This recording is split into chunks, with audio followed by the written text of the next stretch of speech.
Good evening, everyone. Welcome to the Bristol Town Council meeting of August 23rd. If you could all rise for the Pledge of Allegiance.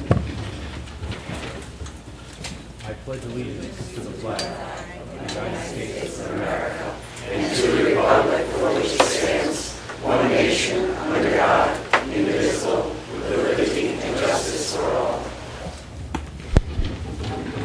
Welcome, everyone. Mr. Clerk.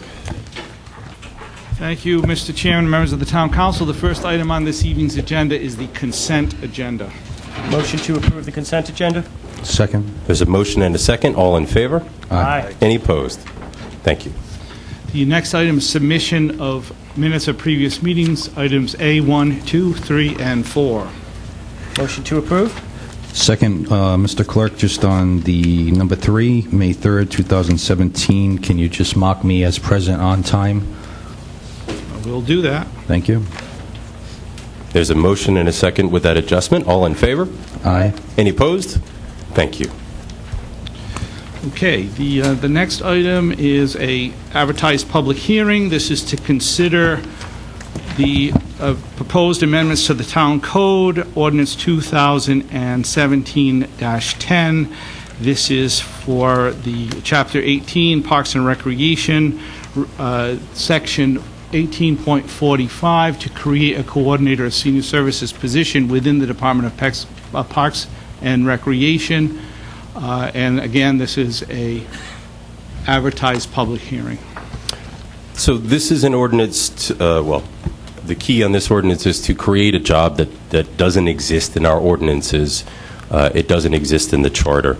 The job, there is a person doing the job, but the job does not exist in our ordinances. So this is if you've read it, it's a very brief discussion about the job description, but that is done purposely, so there is flexibility as things go forward.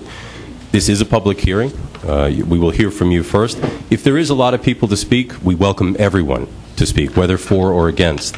But I ask that you keep your comments to 3 minutes, and there's no timer on you. There's no one's going to stop you, but I will cut you off if you go a little bit too long. Why? Because I want to be respectful of everyone. So everyone can speak. I ask that you just self-police yourself and keep your comments. And if you agree with the person before, it's okay just to come up and say, I agree with what the person said. So we're going to open this up. So if you are speaking in favor of this, you are saying that you believe this position should exist. If you are speaking against, then that we should not create this position is what you're saying. And obviously you can speak in specifics to this ordinance only. So this isn't about personnel, and it shouldn't be about personnel. It's about the ordinance that's in front of us. So I'm going to open this up for the public hearing. Is there anyone here to speak in favor? Is there anyone here to speak in favor? Is there anyone here to speak in favor? Okay, is there anyone here to speak against? We have a few people. What I'd ask you to do is if you could line up just a few so we can make sure that we move right along. And again, if we could keep to a maximum of 3 minutes, and if we can avoid, if it's been covered already and you agree, you can just say you agree. Welcome. Thank you, Mr. Chairman. My name is Diana Campbell. I live at 40 Seal Island Road, and even though I brought 3 pages here, I'm not reading all 3 pages. It's just back up in case you ask me a question. I have been the newly elected president of the Benjamin Church nonprofit organization. I've only been on the job for about 6 weeks now, and so I'm sort of new to all of this and learning a lot about it, but I do want to talk to you a little bit. It is a nonprofit 501c3 organization. There are about 1,000 members in the organization, 10 board of directors, including representatives of the Housing Authority and the Benjamin Church Home of Aged Men and Aged Men Trust. My comments are that they're really not favor or against.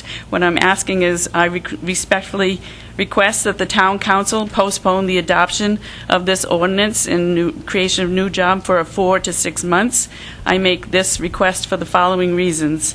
The Senior Center, that's the nonprofit, recently received a Rhode Island Foundation grant to do a community assessment and strategic plan for the future of the center and the senior citizens that it serves. The work funded by this grant will include working with all of our partners, including the town of Bristol. I believe that the resulting assessment and plan could either support this ordinance as it is written, or it could reveal other ways to accomplish the goals of the town administrator and meet the needs of the seniors.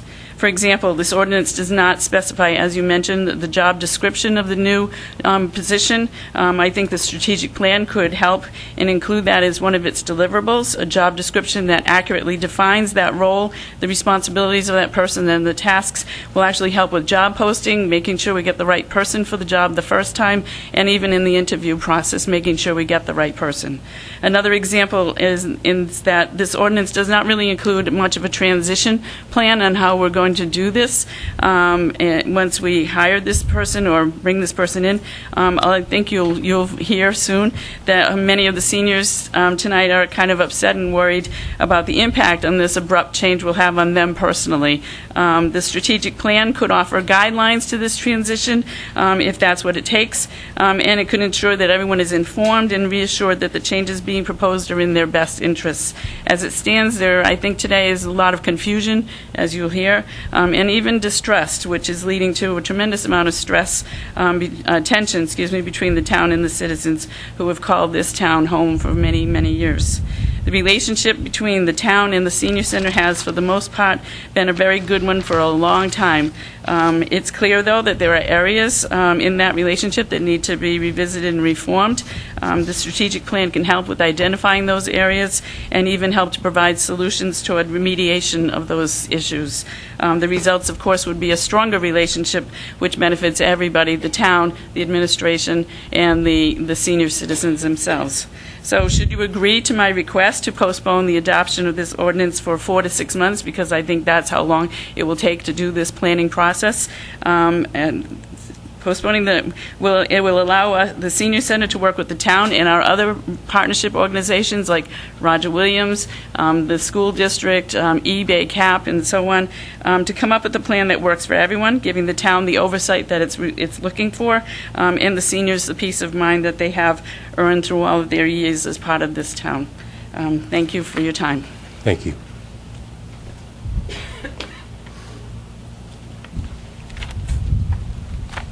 Good evening. Welcome. My name is Olivia Germano, and my address is 65 River Street here in Bristol. I am a resident, taxpayer of Bristol. I am also a senior citizen, albeit a very young one, and a member of the Senior Center. As it pertains to the ordinance in discussion tonight, first I would like to respond to a statement that was made to us at the meeting recently held with the town administrator and the town chair at the Senior Center, in which it was asserted by the town administrator that the rumors and misinformation being spread regarding this ordinance was solely the responsibility of the senior staff, the Senior Center staff. Well, rumors are not started by themselves. They are started when there is no transparency in a process, especially when it is done by and involves our government. This ordinance was crafted in secrecy, without any input from the people and groups that it will directly affect. Then, under the cloak of darkness, it was rushed to council for passage. Informing our Senior Center director on the Friday before the first reading at a town council meeting is not transparency, especially when that weekend was the weekend before the 4th of July holiday. That is how rumors start. So that being said, my question is, how will this benefit the town of Bristol and our seniors? Thank you. Thank you.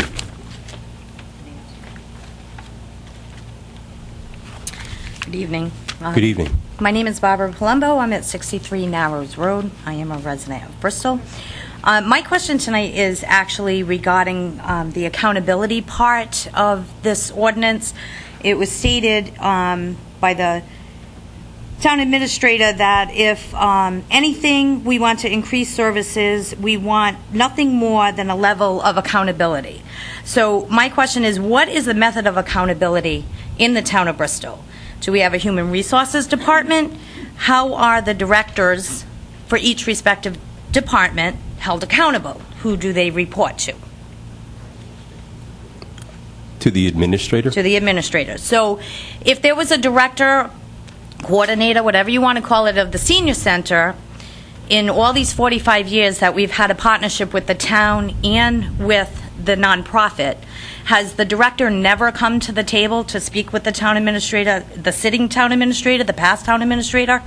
No accountability at all in 45 years? You're asking me to answer a question that I can't answer. I'm sorry. Okay, so then... Not because I don't want to. I wouldn't be No, privy to that's that. fine, that's fine. So, does the director turn in reports, financial or otherwise, to the office of the town administrator? I'm betting she does. And has the director ever denied a request from the office? I'm betting she didn't, or he didn't, or whoever sat before her. So I'm going to stop just for a moment, and you're absolutely going to be able to finish your statement. But it's really important to remember that what we're speaking of this evening and the public hearing as it was advertised is, does this ordinance, it feels like you're getting to a conclusion. I understand I that. am. Again, And it's but all... it's important that we stay on I am. not I am about on the track. person, but about the position. You're right. Thank you. I'm worried about the accountability. Okay. We say that we're putting the senior center under the direction of Parks and Recreation for accountability, to have whoever is in charge of the senior center be accountable for his or her actions or what have you to the director of Parks and Rec.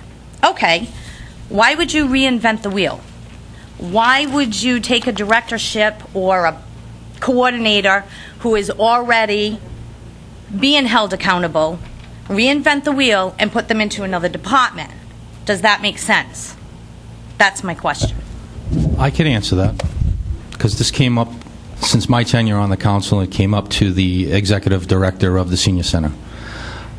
She is not a director, she is not a department head under the town. That has to be clear of why we're doing this. Okay. There has never been a director or department head position that's under our charter and our ordinance. She serves to the board of the trustees that are here with us tonight, and that's what we're trying to get through. Okay, but she has never had accountability to the town administrator. So There is a partnership, as I'm going to as stop you said. both again and say, if we could move away from the he, Okay, she, and say the the position. director Why am has I never being shown specific here? Because accountability. it's not, I don't want this, this is about, specifically about, this actually creates what doesn't exist currently. I know that sounds crazy, but that's what this does. This recognizes the position. That's Okay. what this does. So there's never been an evaluation or a yearly review at the end of anybody's employment for the year? Mr. Chairman, Mr. Administrator, may please. I? Sure. I wasn't prepared to present this document, but I'd like to read it and present it as an exhibit. This is a communication from the town's personnel board to the town administrator, May 24th, 2017. Dear Steve, the personnel board has reviewed your request to update the job description for executive director of the Bristol Senior Center. Although the director is paid by the town of Bristol, the Bristol Senior Center is not a department within the town of Bristol, so we are unable to fulfill your request. Respectfully, Dick DeVault, Chairman, Personnel Board. Okay, which speaks to the point of creating or recognizing is probably a better Okay. way to put that. But you're creating a coordinator rather than an executive director, as it states. As this ordinance reads, yeah, the terminology, I agree with that terminology. That's what's being proposed. My name is Lorraine Capizano, and I live at 49 Monterey Drive. Welcome. My question is, was this ordinance created without any senior input, and do you have the senior citizens' interest in mind? I can answer for the council on that one very easily. Yes, we have the senior citizens' best interest in mind. I don't want to oversimplify this, but right now this recognizes, codifies, I can't come up with another word at the moment, a position that is not recognized inside our ordinances or charter. So this actually says it should be there. That's what this does.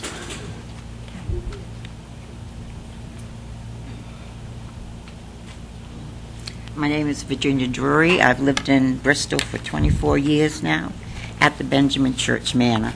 Welcome. Thank you. In consideration of all these questions that we've had this evening, I'd like to suggest that they would create a fair ordinance and put a vote to the people of Bristol for this. We've been wondering what's going on. No one told us anything. And this was just decided. You can word it any way you want to, but it really just comes down to you just did what you wanted. And it's already been passed. No, obviously that's the next step would be to call for a vote. Okay. And who gets to vote? The council. The council. Okay. All right, thank you. Whoa, excuse me. I just wanted to say one more thing, that Maria and Donna are the heart of our community center. And when you take that out, there's no heart. It's not going to succeed at all. It's going to die because you don't live without a heart. Thank you. My name is Marie Manchester, and I am also a resident at Benjamin Church Manor. Welcome. And I thank you. And I, too, am very confused about everything that's happening. We don't know what's going on. We have no idea how people are being treated so cruelly, and we just can't understand it. My question to you is, are you going to be able to work with the seniors that live there and the seniors that go to the center and work with them to get their needs and what they need? Or are you just going to, I know you haven't voted yet, but do you already have your mind made up?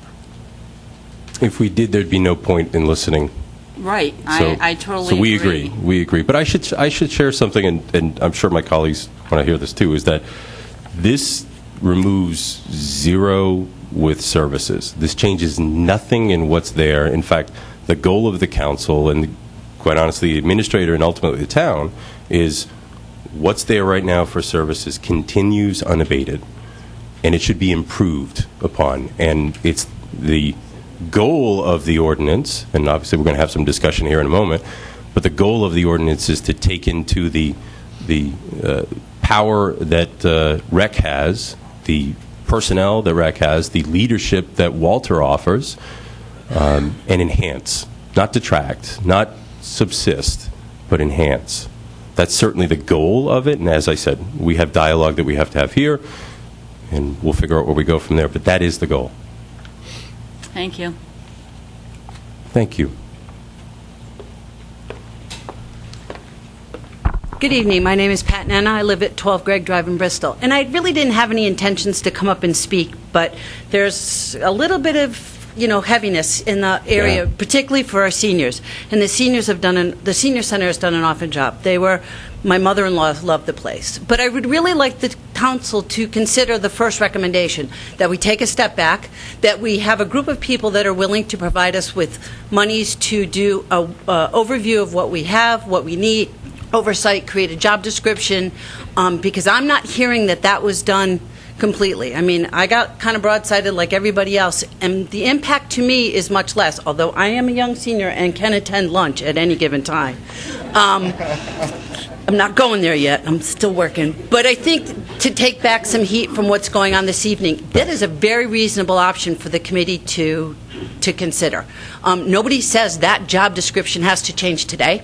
in the last 6 months. We haven't had a crisis. We haven't had to worry about anything. There's not a whole lot going on that facilitates it other than the thought process that we need to change the structure. So I would like you to seriously consider the first recommendation, because I think that's a reasonable thing to kind of accommodate both sides. One, that we move forward with maybe changing the job description, and two, to have it looked at more in an open manner by many other parties other than the council and the administration of the town. Thank you. Thank you. And I'm not going for lunch yet. I'm not ready. Hi, my name is Maria Doherty, and I'm from 21 Greenway Drive, and I'm actually the person who filed the petition for tonight's hearing. Welcome. Thank you. A couple of things. I found it a little disturbing, Nate, that you just said that the power of the rec, our Parks and Rec, the power. Are you telling us that our senior center and everyone that has worked hard in that senior center does not have that same power? Are we talking numbers? I mean, that's a powerful word. Just quick question. I mean, that was a quick recognizing that. I think the seniors are very powerful. I think that center is very powerful. And I think we are not giving them the recognition that they need. So, I am a caregiver to my elderly mom, and I, too, will be a senior soon. No lunch yet. Thank you. Well, I'm going to go for the lunch as soon as I can. What concerns me is how is this going to affect not just our current senior population, but our upcoming senior population? And is the Park and Recs Department adequately trained and qualified to handle such a large population? Now, my children went through the Park and Rec, and darn it, they're good. They can handle that. No complaints.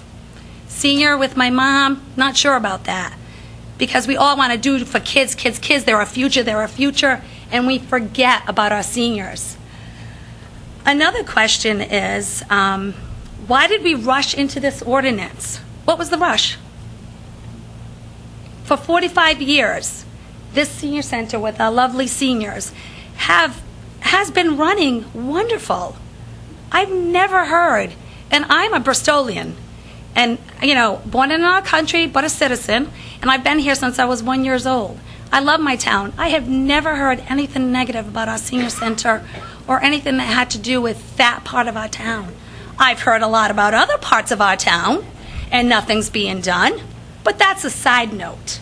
Back to the senior center and this ordinance. We really need to kind of reevaluate why and how this all came to effect.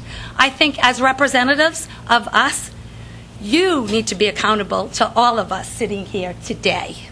So when you're ready to do that, we are ready to back you guys up again. But until then, I feel like you are not doing your due diligence when it comes to this ordinance. So let's take a look at it again, and let's do what your people expect you to do. Our seniors rock. Can I ask you a question? Absolutely. And that was well done. I mean that seriously. It was. Well, thank you. So, what do you believe is wrong with the ordinance? What part of, what is not it? necessarily It's a part of vague. it, but just generally? Very vague. It was done rather quickly. You hit all your timelines. You guys are good. You're politicians. I get it. I know what politicians are all about. I have family members that are in the politics. I grew up in this. But with that said, I think there are a lot of benefits to having politicians that are strong and willing to work for us, because without you, we can't get what we need and require as citizens. But back to your question, I just think it was the way it was handled. I think these seniors never had the opportunity to give their input. They're valued community members. We are where we are today because of them. Our town is magnificent because of the people before us.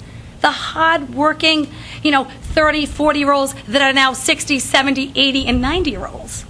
How can we overlook that and not be passionate about that and take their feelings into consideration? Because you know what? It's feelings.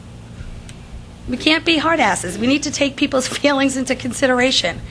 Thank you so much for your time, and I hope that the good news is that the ordinance is not going to go through and that we're going to be able to just get a bigger, better senior center with a new building. Thank you.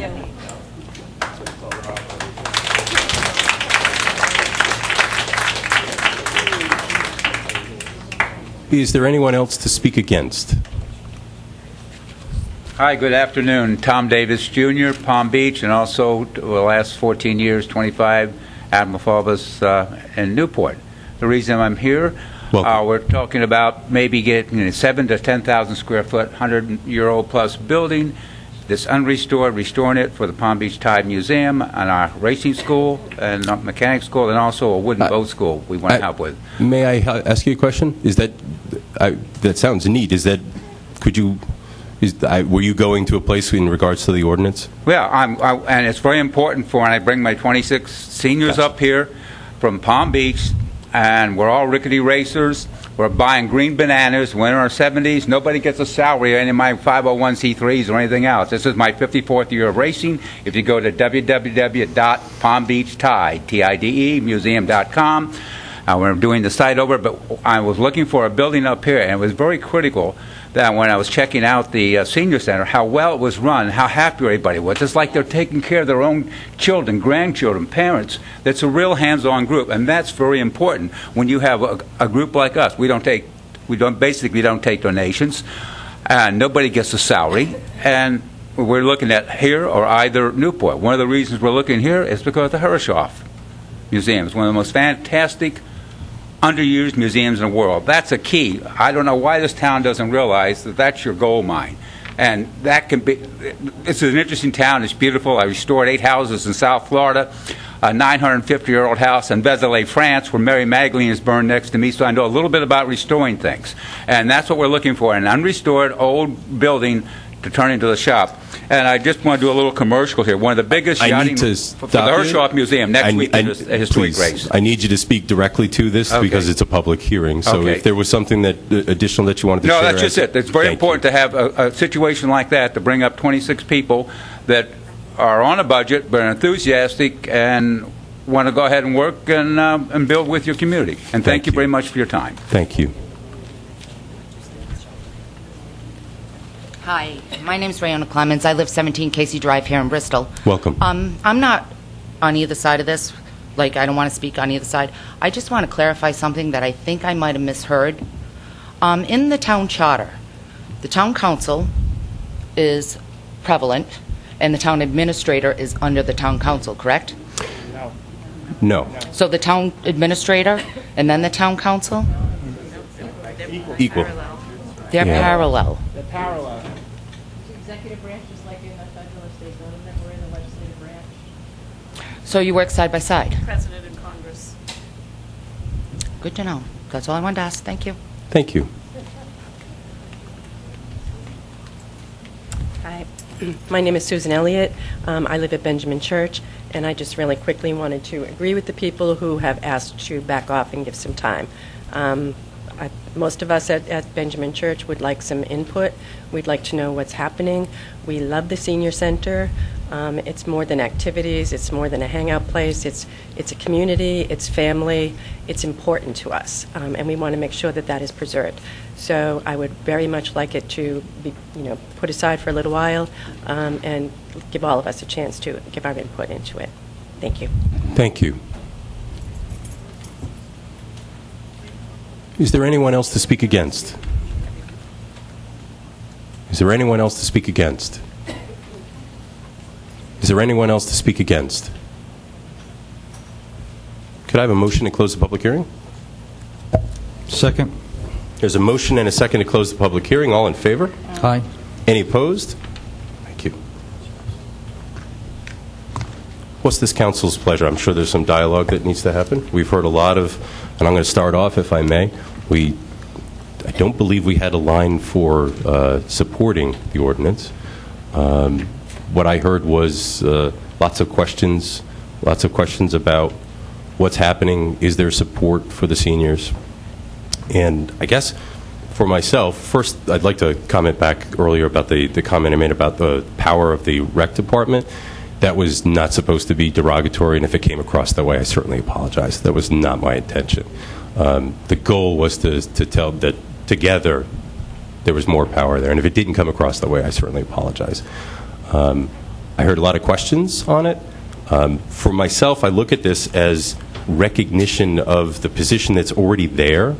And I don't mean recognition as an award, I mean recognition as we recognize it in the town.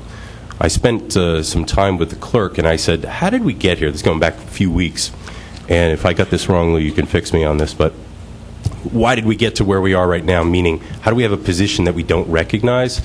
And what Lou shared with me was back in 1975, Benjamin Church came to the town, then town council, and said, we need this position. It's important to us, but we just don't have the money for it. Can you help? And the town council at that time, and now too, but at that time said, yes, of course we can help. What they didn't do was the paperwork that goes along with that. The, yes, this exists. Yes, this is this. If you go back and there's a paper trail, if you will, and the town requires that positions are actually recognized, and this one is not. So I believe that's what this ordinance does, and I don't think, for myself, it doesn't do anything else. This is not commentary about what should or shouldn't happen. The description is purposely vague. Why?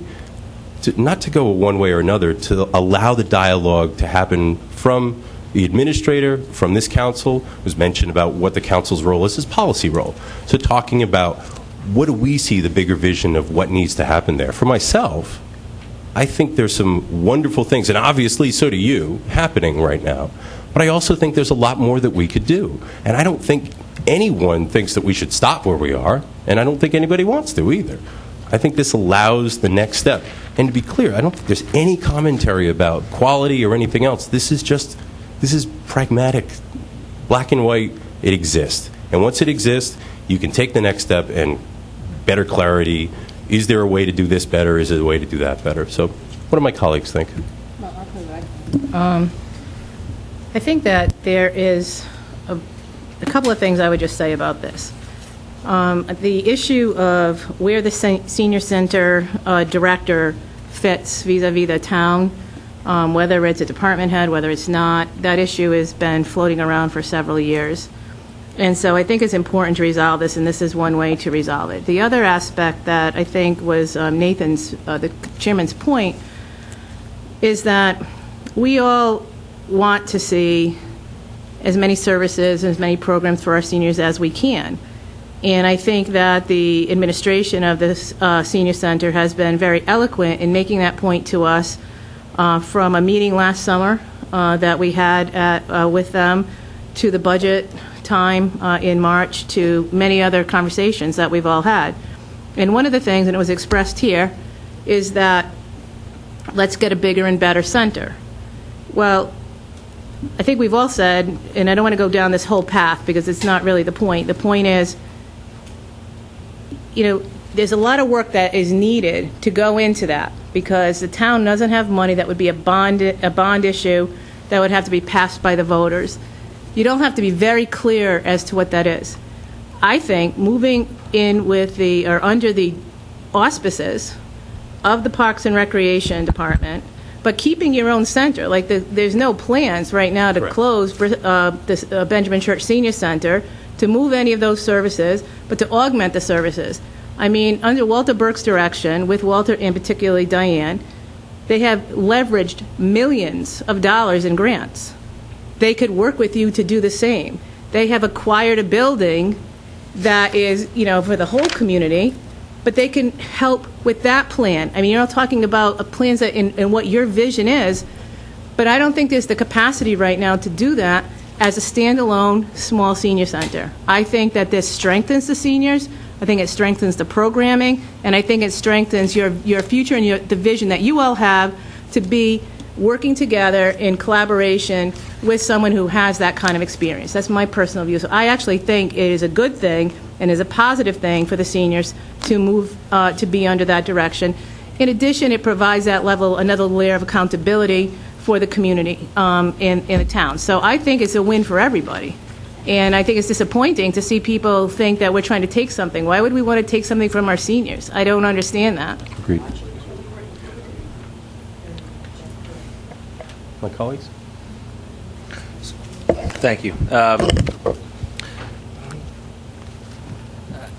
I don't think that we should create this job without a detailed description about what the expectations are, what the goals are, where the accountability lies, and what our vision is. I think we've got to start with where we want to be, where we want to end up first. And where I'd like to end up is not just doing what we're doing now, but recognizing that the seniors in our town are one of the biggest assets we have. Not just their expertise, their experience, their commitment to our town, but they're one of our biggest assets. And I think that although the Senior Center has been doing a great job in engaging a population of our seniors, I think there's opportunity to engage more of our seniors. Seniors that are at Franklin Court, seniors that are homebound, seniors that are living in condominium complexes, in addition to the seniors that are at Benjamin Church.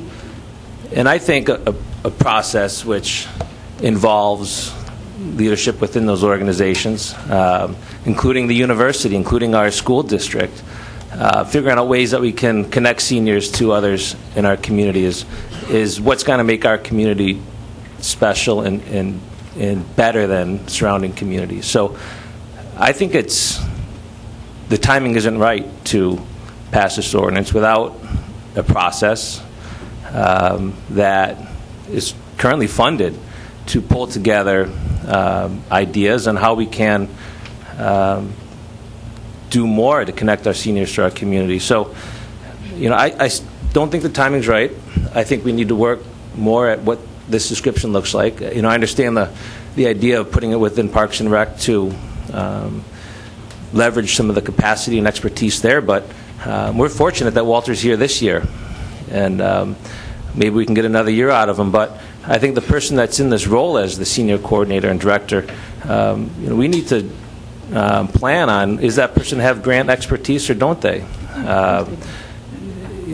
I think we really need to work hard at identifying exactly what this person needs to do to accomplish our vision, and then I need to be thoughtful at how that person is engaged within our government and staff, where their accountability lies, who can ensure that those expectations are met. And I don't see a rush to pass this ordinance tonight without doing more research into that. So I'd like to ask my colleagues to consider that before passing this ordinance. Gentlemen? When I was originally coming in here tonight, I was looking at the ordinance, and I saw that it had the Parks and Recreation, the senior director would fall under Parks and Recreation. I thought it was a really good thing. It had accountability, had a nice checks and balances in regarding the whole picture. But after hearing all of you tonight, it seems that what I'm worried about is we haven't been transparent. It seems like a lot of people are not clear where the transition is. They feel that the job description could be expanded on. So I tend to agree that maybe we don't need to rush into a vote tonight. Maybe we take a step back and we take a look at the ordinance and we include you a little bit more to make sure we flush out and improve this ordinance and make it work for the community. Thank everyone for coming out tonight. Little disingenuous comments. I know being an elected official, Maria, and sitting up here, it's not easy at times, especially in an environment of this topic, when it was said that you hear one side, you hear another side. As long as I've been elected, and even before I was elected, my comments towards our seniors, there is no way, shape, or form I would jeopardize or put you seniors in peril. As an advocate for you, I had talks with Candy Panzer in the past. I would love to see a next phase for Benjamin Church. That's why I'm for stormwater runoff on Chestnut and the Silver Creek to adequate the Wood Street connection and work with our federal delegations to expand 55 and older, because that is crucial for our town. I think it's a future for the upcoming seniors, as it was stated. And I think there's a relationship, as Councilman Tiska said, with Elder Care Franklin Court and with the Bristol Industrial Park. There has been, for many years, a separation. If it was me personally, I would like to envision a smaller community-based as the revitalization of Wood Street, and to expand elder care for 55 and older. I think not only economically for the town of Bristol, but to meet the needs for our seniors and give the adequate services in an ample way. So I just sit here tonight, when I assess the situation, and what I'm hearing tonight is there's a lot of concern with the services being diminished. I heard the job description of this new coordinator. For me, I don't think anything's going to change with the job description, and it was stated that we don't devalue all the hard work over the years and the relationship with our seniors. That's not what this is about when we take this. Tonight in front of us is to put it under the auspices of the town of Bristol. And I'm questioning when I hear everybody's comments. So if we were to have workshops and include everybody with their input and opinion, at the end of the day, would we not have it under the town auspices at that point? So I believe the description and everybody with your thoughts, it's not going to end by what's stated here. This, you have to understand that, and I say this at budget time and time again, and we sit here for 3 hours with our auditing firm, and they put red flags up sometimes of saying the criteria of how your departments are run and why we go through a budget process. And that's what we're trying to do, just make clarity, put into a form. And my question, Stephen, Mr. Administrator, is I believe when we do comparisons and we look to other communities, and it was stated by many with the senior center, how many fall under the Department of Recreation throughout the state of Rhode Island? I believe a majority of them do. Three. No, not three. I've got the list here. It's more than I have the list. It was Johnston is a nonprofit, Newport nonprofit, North Providence private nonprofit, Portsmouth private nonprofit. There are 26 total that we called, and most of them either report to the recreation director, mayor, administrator, or manager. So if I have four, Westerly is a nonprofit. But the majority of them are report to a town department head or are a town department head. Okay. This ordinance, and let me just read a section which is important for the people that may be watching on TV. The duties of said coordinator shall include senior programming, meal programs, scheduling and operating a variety of activities, trips, exercise classes, and social events, to be supportive resource for Bristol residents 55 years of age, to maintain a clean, safe, and welcoming environment within the Benjamin Church Senior Center, to submit a planned budget to the Director of Parks and Recreation annually. I think that's a pretty good job description initially. Once we bring it into Department of Recreations, if that happens, and that would be my recommendation, we can sit down. I'd be more than happy to meet with the Board of Directors at the Benjamin Church Senior Center, work out the specific details of a job description. At this point, I think it's premature to do that. This ordinance is actually modeled, the solicitor actually found this. Where's it from? It's modeled after a number of other ordinances throughout the state, South Kingstown in particular, but the purpose, I think, is simply to make this position a town position so that there is a director who reports to someone. It really, and in terms of the description that's in the ordinance, it's merely a beginning. The administrator will have to come up with a full job description in conjunction with his department heads and as he just said, the board of directors. So this description is just the beginning. And that's why I'm explaining the way I am, that I think people are looking way beyond what is in front of us. And the first initial step that what you're all saying tonight, if we all got together for 4 months, we would come in front of us and it would be the same thing. Is it going to come under the town auspices? This is the step of just defining that and going forward. I know personally, like I just stated along with my colleagues, there is no way, shape, or form that we would deter or diminish anything from our seniors. I mean, to sit here and think that there would be any harm's way. But to the point of underneath the Department of Recreation, and Walter being a director, Walter, because there was a question of the chain of command, is all the department heads have to then return to speak to the administrator, and at the end of the day, we as a council get all the department head transcripts and communication with the town administrator. So it's all of us together.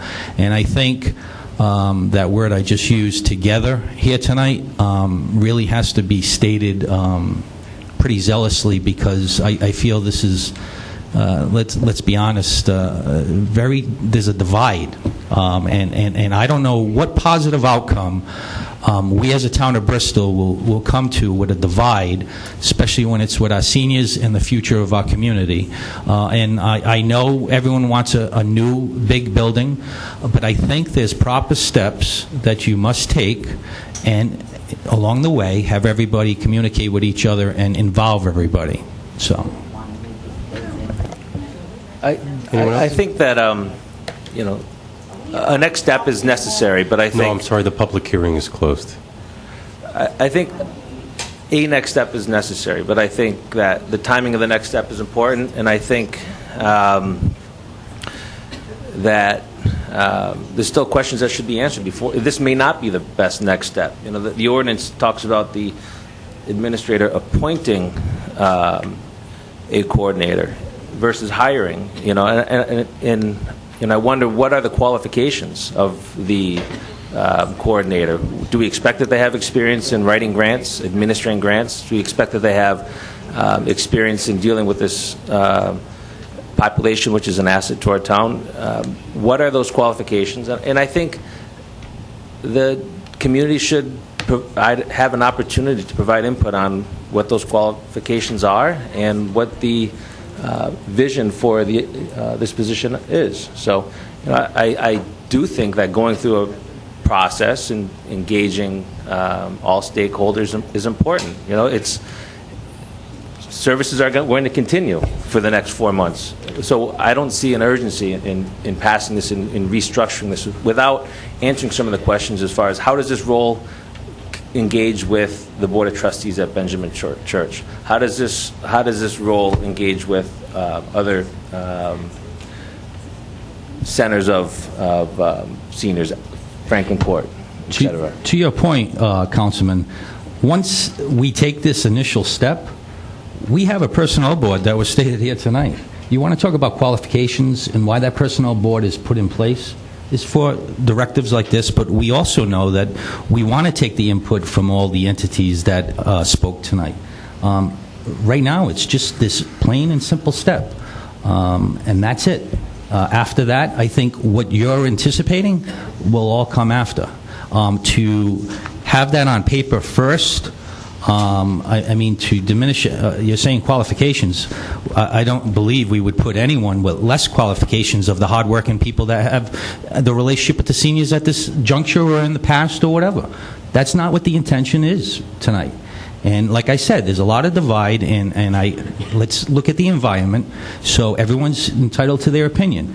But the duly opinion of this ordinance is just to put it under the town auspices, and I think it would also have a direct dialogue and form a better dialogue with the Board of Trustees going forward, because it has been a little separate between the funds. You got the Board of Trustees, you've got the Benjamin Church Housing, then you have the Town Council funding. These are questions that have been coming up time and time again since I've been here during budget, and time again for past councils.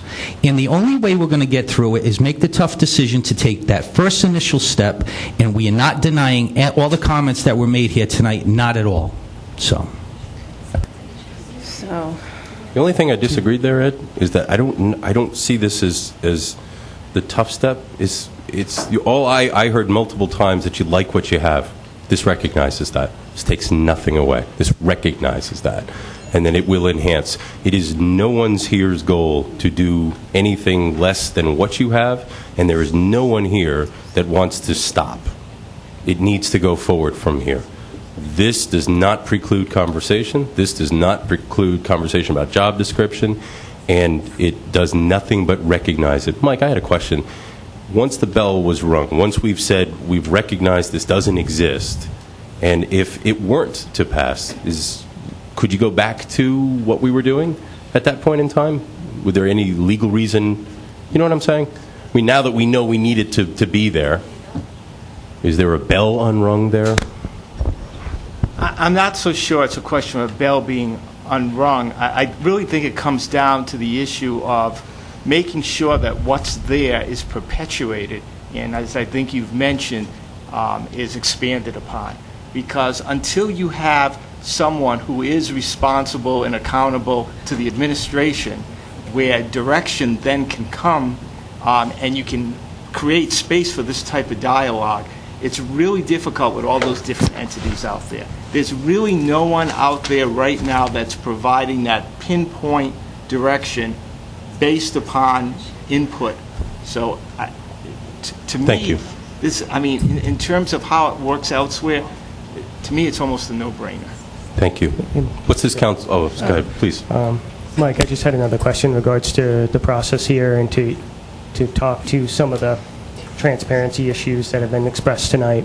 In regards to this ordinance, and is there any way to sort of have this ordinance and we have also a job description in a way that kind of together, like, yeah, we postpone, we take a vote later, but also the public has a job description to weigh in on. They're in tandem, but I understand they're separate. Or what I'm asking is, in the process, do we need to pass this ordinance first in order for a more Exactly. You need the ordinance. You need an ordinance in place in order to give the administrator the ability to move to that next step. Okay. That's really what it comes down to. And I think you heard Steve say that he is going to seek all that input before he's going to have to advertise. If you adopt this, he's going to have to advertise for a position. Before he advertises, he's going to need that job description. And that's the time where all the public and the opinions can come to you, The ordinance Steve, is in just a regards to starting your point. Well, the job input and making sure descriptions they're don't included. usually come to us. No, they don't come to it. No. The only disagreement, Vice Chair, is I think if you had residents or seniors out there tonight to say, there's no way, shape, or form, no matter what conversation, I don't want this, I want it to stay the same, and I don't want it under the town auspices. That would be the only difference.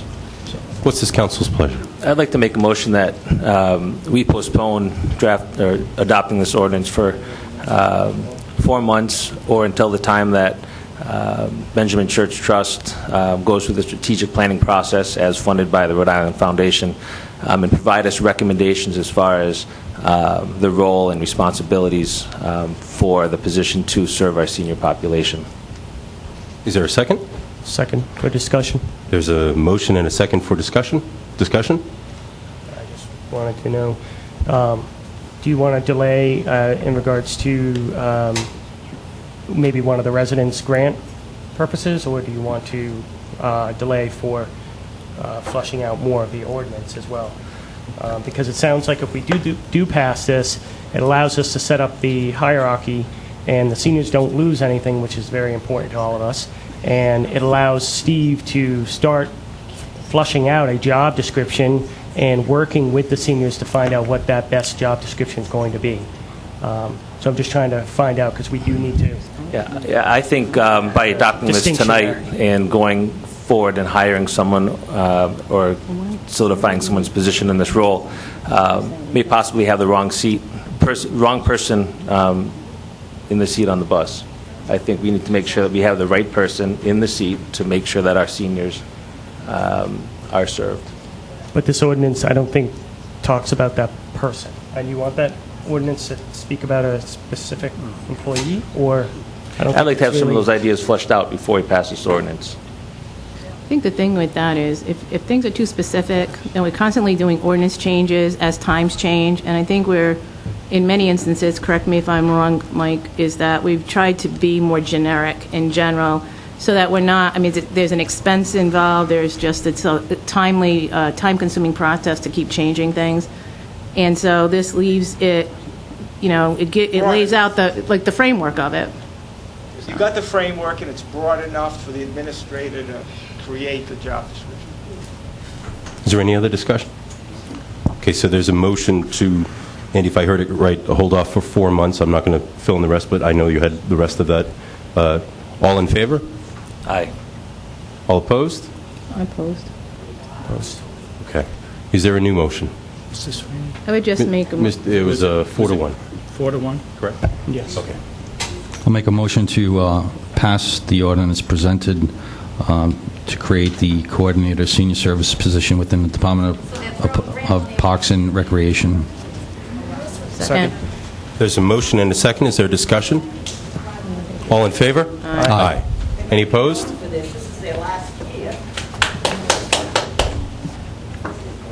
Thank you. Mr. Clerk? Is there a division? There was Andy, that was a division, right? Right, the most recent vote was opposed, right? Yes.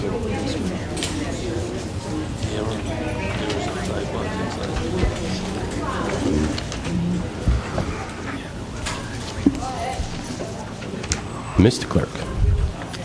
Just want to make sure I have this written down. Absolutely. I know that was a lot. Right. Okay, the next item is Ordinance 2017-11. This is the second reading for adoption to increase the term of the Harbor Master from 1 year to 3 years. So I would like to propose to I know that we spoke about this last time. I think this ordinance makes a lot of sense. I think that the security of the position, Greg is there right now, so the security to Greg, so it's not advertised every year, is a reasonable request on this. I would like us to consider a compromise going to 2 years, and the reason why is, and I would also propose that we do that 2 years on an off election year. So let me say that another way. We're in an off election year right now, so by the end of the year, appoint the position, appoint it for 2 years. That means when reappointment comes around, it's on an off election year, and I believe it addresses the real concern about the security of the position. So Greg is there, so Greg doesn't have to worry about being replaced every year. That would be my proposal to everyone. I did speak with the solicitor. It's not a substantive change, so if we were comfortable with that, it is something that we could do this evening. I guess my question would be, on the proposed 3 years, would that entail then having a contractual agreement between the council and the harbor master? As of now, there's really no contractual agreement, right? It would just be the same. An employee at will as it currently is. Yeah, it's an employee, yeah, exactly. It's an appointment, and there's no, like... I know it was discussed, that's why I'm only asking. I just wanted clarity, that's all. Yeah, because the person, and the difference is, this position reports directly to the council, not to the administrator. So that's why it's treated differently. And that's by your charter, so... Right. What's my colleague's thoughts? Are you, I just need clarification. Are you suggesting that we appoint a harbor master again prior to the end of this year, it being an off election year? To do the appointment at the end of this year. Yeah. That is correct. We would have to do it regardless if it was a 3 or 2 or whatever. So it would have to either the end of this year or the beginning of next. I don't have a preference on that. I'm open to that. So could we maybe include in the motion that that we don't do that this year? It just seems, we have a harbor master in the role. Do we need to go through the process of reappointing him or interviewing or even considering reappointing our harbor master this year or beginning of next year? Can you speak to that? Because that makes... So right now... There's a lot of sense to that. Well, you're under the current ordinance, which says you have to appoint annually. Now, if you adopt this one, it says as of January 1, 2018, you appoint someone for 2 years. So it addresses that. So I think that addresses your issue. Could you do something where, The first one is 3 years, if there's something... Yeah, in other words, like it Or comes into actually- like 2019, or, if we're trying to get it like in an off year, so that we're... May I? What if this took effect on passage, and instead of the appointment happening in January of 18, it happened right now? And then did the 2 years starting in... Is that substantive? That's too much to change? I don't want to do too much. No. You see, and I think that addresses the concern that Andy brought up and Mary had expressed. Well, I mean, the thing is that the only thing, I think to get it away from, like whether it's 2 years or 3 years, to get it away from the end of the year if a new council comes on, I think it's better to not have that in like a November, December vote, to have it in like late summer, September, something like that, I think would be a better time, just in general, because when does this vote usually happen? Isn't it like in November, December? January, if my memory is correct. So that puts us, well, we're not in an election. It says annually. You're not, It doesn't yeah. say when. It just says annually. So, Mike, does it matter if we wanted to start now and made the...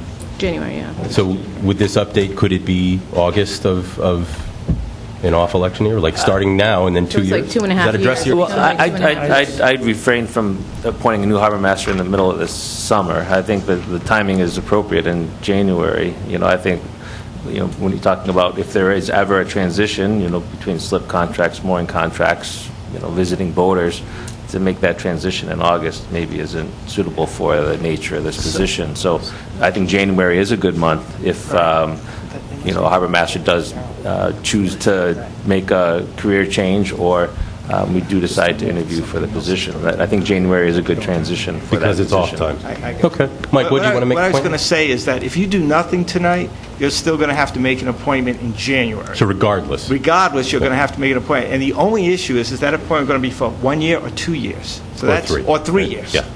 So Okay. I think you should it makes sense Agreed. to keep the appointment Good in point. January, but just decide if you want it for 2 or 3. 2 or 3. So what's this council's pleasure?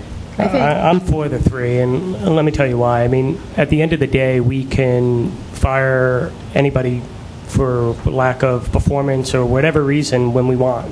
So I think the 3 years sends a strong message that we believe in the harbor master, we believe in what he's doing, and I think it gives a security to the position.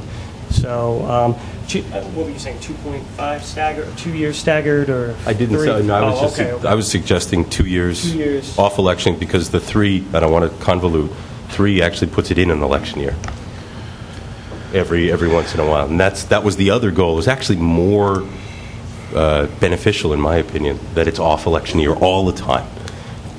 We have... But if it's off an election year, it becomes like, if it's off election, like say it's 2019, right? Yeah. Then it's January, then a brand-new council could be there and be making that decision from December to January. So my proposal Is that is, right? if we reappoint now, every time we reappoint, it'll be an off-election year. And I apologize. If we reappoint in January 2018, I apologize.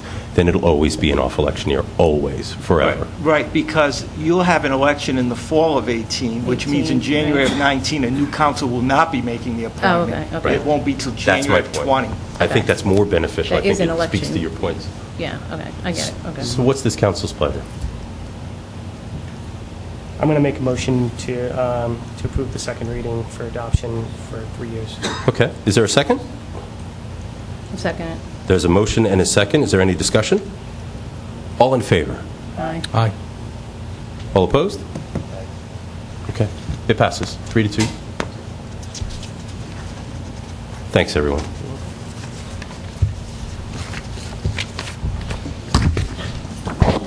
The next item is item C3. This is ordinance 2017-12.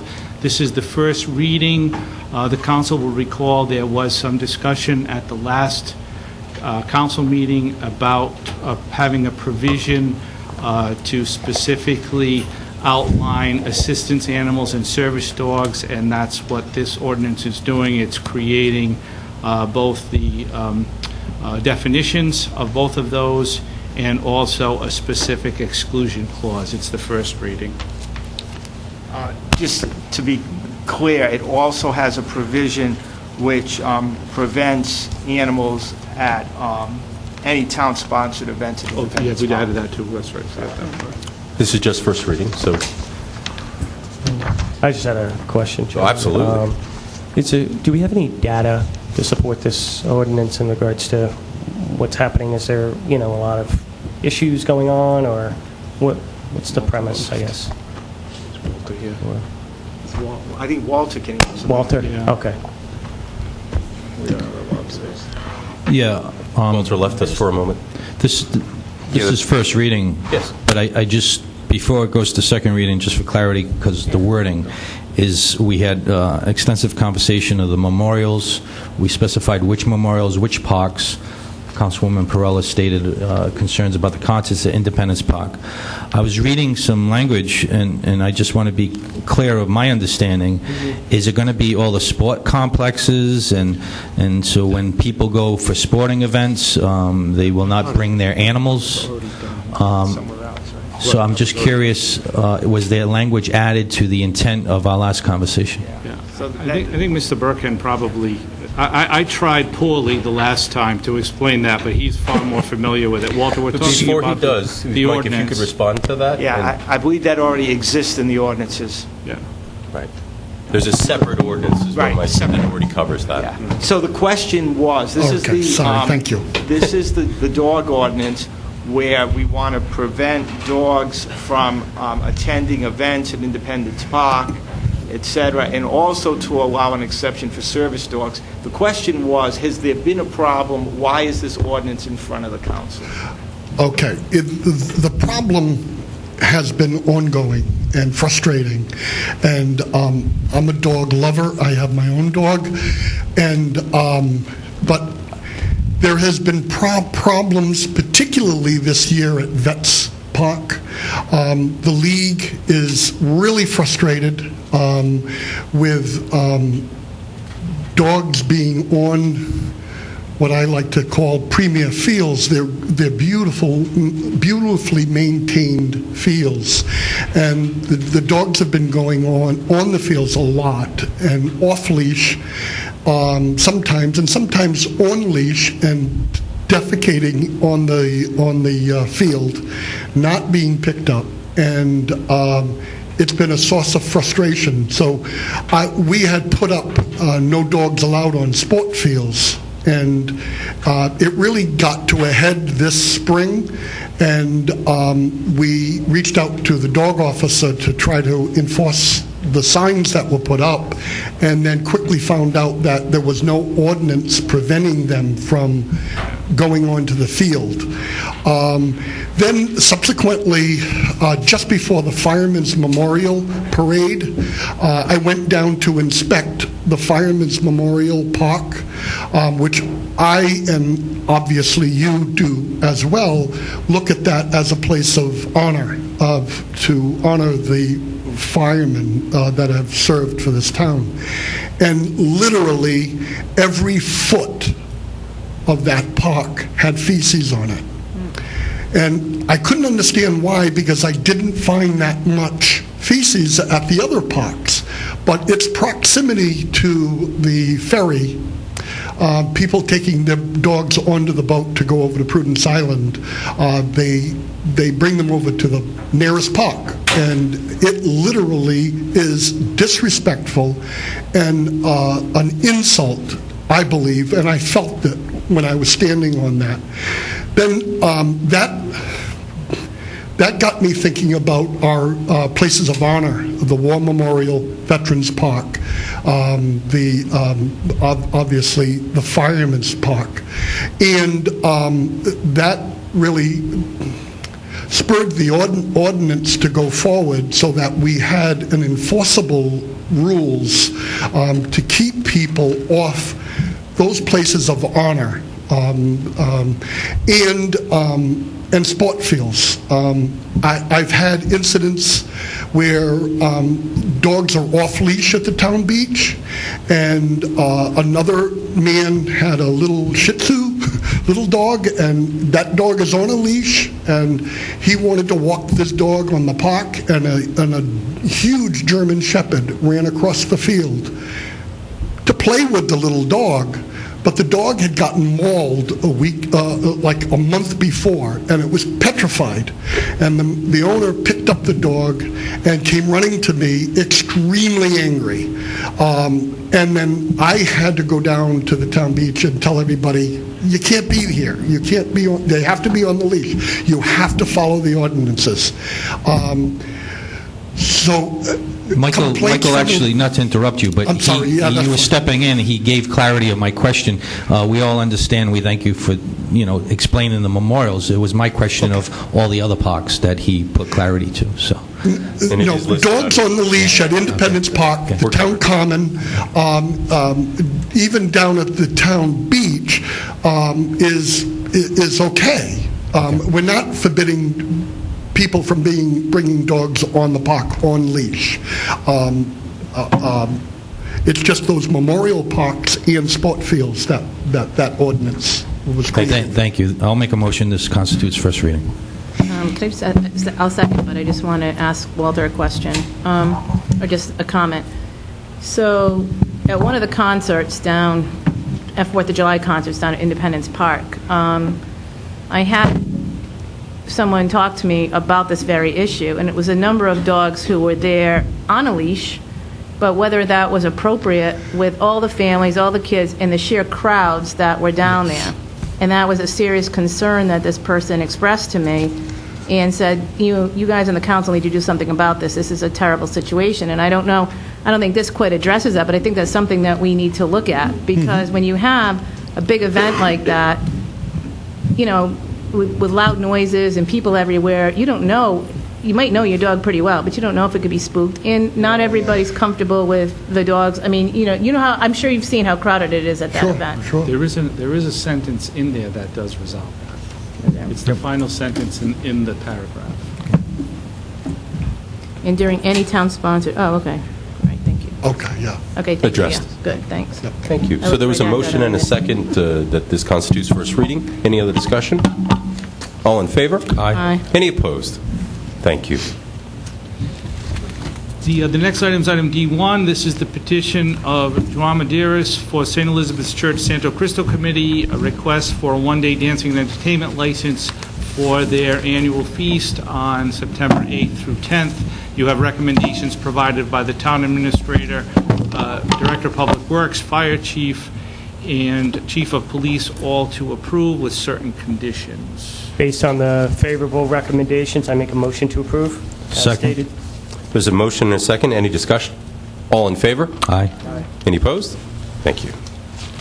The next is the petition of Susan Rancourt for Bristol, Road Races and Events Incorporated in partnership with the Bristol 4th of July Committee. Request permission to hold 4th annual road race on June 30th. You have recommendations provided by the Town Administrator, Fire Chief, Director of Public Works, and Chief of Police to approve with certain conditions. On all the recommendations, make a motion to approve. Second. There's a motion and a second. I'm smiling because we often talk about the work for the 4th of July happens the day after the 4th of July, and there's proof right there. This is a wonderful event, and I'm glad that we're moving forward with it. All in favor? Aye. Any opposed? Thanks.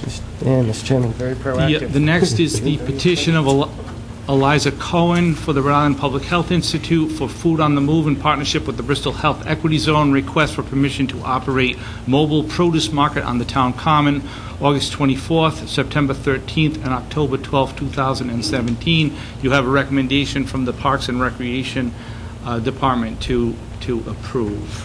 Upon all recommendations, thank you for all that you do for our community, and we support this for the date specified. I'll second, and I just have a question. There's a motion and a second and a question. Yep. Just wanted to ask the Chief of Police if how did he feel about that? Is the recommendation fine? Yeah, we have no problem with it. I believe it's been forwarded in favor. Thank you. So there's a motion and a second. Before we pass this, did you want a 30-second commercial to show everyone watching that? And you don't have to do it if you don't want to. That's a forlong face right there, so. And a quick recipe. Come on out, yeah. You just 30 seconds. When is it? We already said it, but say it again. And how do you participate? So our next one is actually tomorrow at the Town Common. It will be from 4 to 6 p.m. It is completely open to the public. We're hoping that being at the Town Common will be a nice, easy, accessible area for everyone. That's going to be really hitting our target demographic of what we're trying to reach. The last time we did it at Massago Park. It was wonderful. We had a really great turnout. A lot more people have seemed to be open to the idea of everything, so it's been going really, really well. Nice. Our one after that will be September 13th from 3 to 6, and October 11th from 3 to 6. All of them at the Town Common? Yes. Excellent. Yes. Great. Awesome. Thank you. Thank you. So there's a motion and a second to approve. All in favor? Aye. Any opposed? Thank you. The next is the petition of John Mccluskey, 249 Hope Street, and others request council consideration for no parking areas north and south of the driveway opening for the Brunson House condominiums. Is Mr. Mccluskey here? Would you like to get up and speak?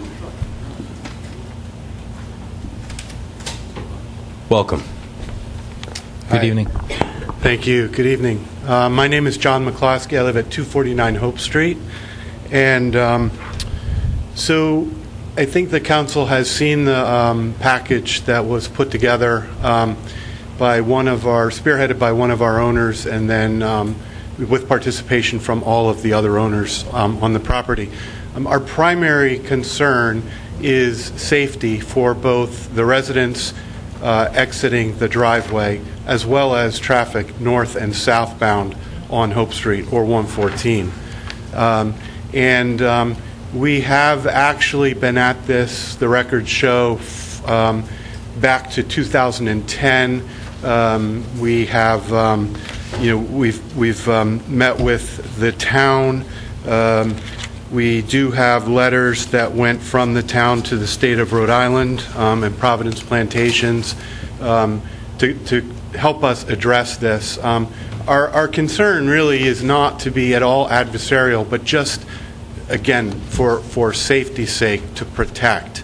And we don't really see, we have a couple of questions. One question is, for our clarification, does the town of Bristol have the authority, are we going in the right direction, does the town of Bristol have the authority to make a change or make no parking zones? And is it qualified by, are signs, no parking signs, different than painted lines in the street? So if no parking signs are up, we assume those are enforceable by ticket and tow. If there are painted lines in the street with no parking to the left and the right of the aprons, are they enforceable? So that's just a question that we have. The simple answer on that one is if the ordinance is what's enforceable. So the ordinance must exist to coincide with whatever happens to be there. It's a state road, though. That's, I think, the question for Mike. But I think the question directly was that. Oh, yeah. So I wanted to answer that one. It's the ordinance that's enforceable, but specific to Hope Street, Mike and the chief would probably answer that better than I can, right?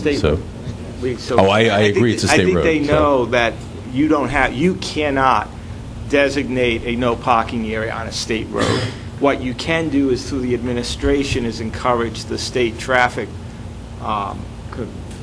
commission, State Traffic Commission, to grant that request. Would our departments, Diane, through Community Development and Zoning, weigh in on this or no? I think it's really a police issue. Strictly police? Make a motion to refer to the chief of police to That's exactly review. what I think. Okay. So there's a motion to refer to the police department, specifically the chief, for review and recommendation, and the administrator. Is there a second? Okay with that, guys? As long as everyone that's supposed to be involved.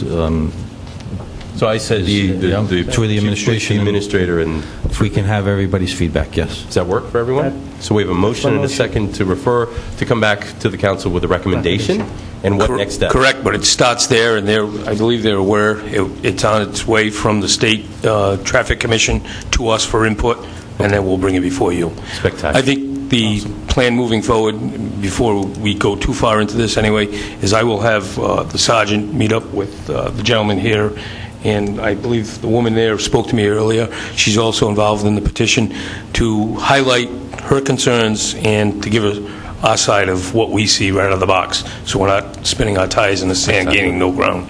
Does that sound reasonable? Do they have, at the State Traffic Commission, are they able to testify or no? Yes, they'll be given a date to be before the state, if they elect to accept any hearing. Okay. Okay. So just a question for clarification. Is it unclear at this point whether the police department in Bristol will support us in this, or are you saying that you will bring it to the state? We're saying we're going to look at it before we render any decision. Okay, and in favor or against. Okay, fair enough. And does that involve interviews with us? That would be our goal. We will definitely have someone reach out and speak with you in the near future. So before you make your final decision as to whether you'll support us at the state, that's correct. You'll have some conversations with Absolutely. us. Okay. Yep. Does that seem reasonable? We have other owners. Yes, it seems reasonable. It's our next logical step. I asked the question to make sure that you got your questions answered. It sounds like you did. No, I think so. I mean, we're not trying to waste your time or our time, and we want to understand where we need to go with this. Right. So we'll make sure everyone's on the same channel, I assure you that. Okay. Okay? Yeah. Thank you, Chief. So there was a motion and a second? I don't know if you can you talk? Of course he can. Welcome. Hi, thank you. Robert Ferreira, 249 Hope Street. What I'd just like to say is for people who don't really understand what our problem is exiting that driveway. The driveway is narrow to Hope Street. Exiting that when a car, a vehicle, sometimes a truck, is parked right there with its front wheels on our driveway, and another car parked to the south. So now you have north and south. You just can't see anything. You're trying to pull out, and you can't. And what happens is most of us inch out until finally somebody stops, and they're usually speeding, because once they get by Constitution, they're gone.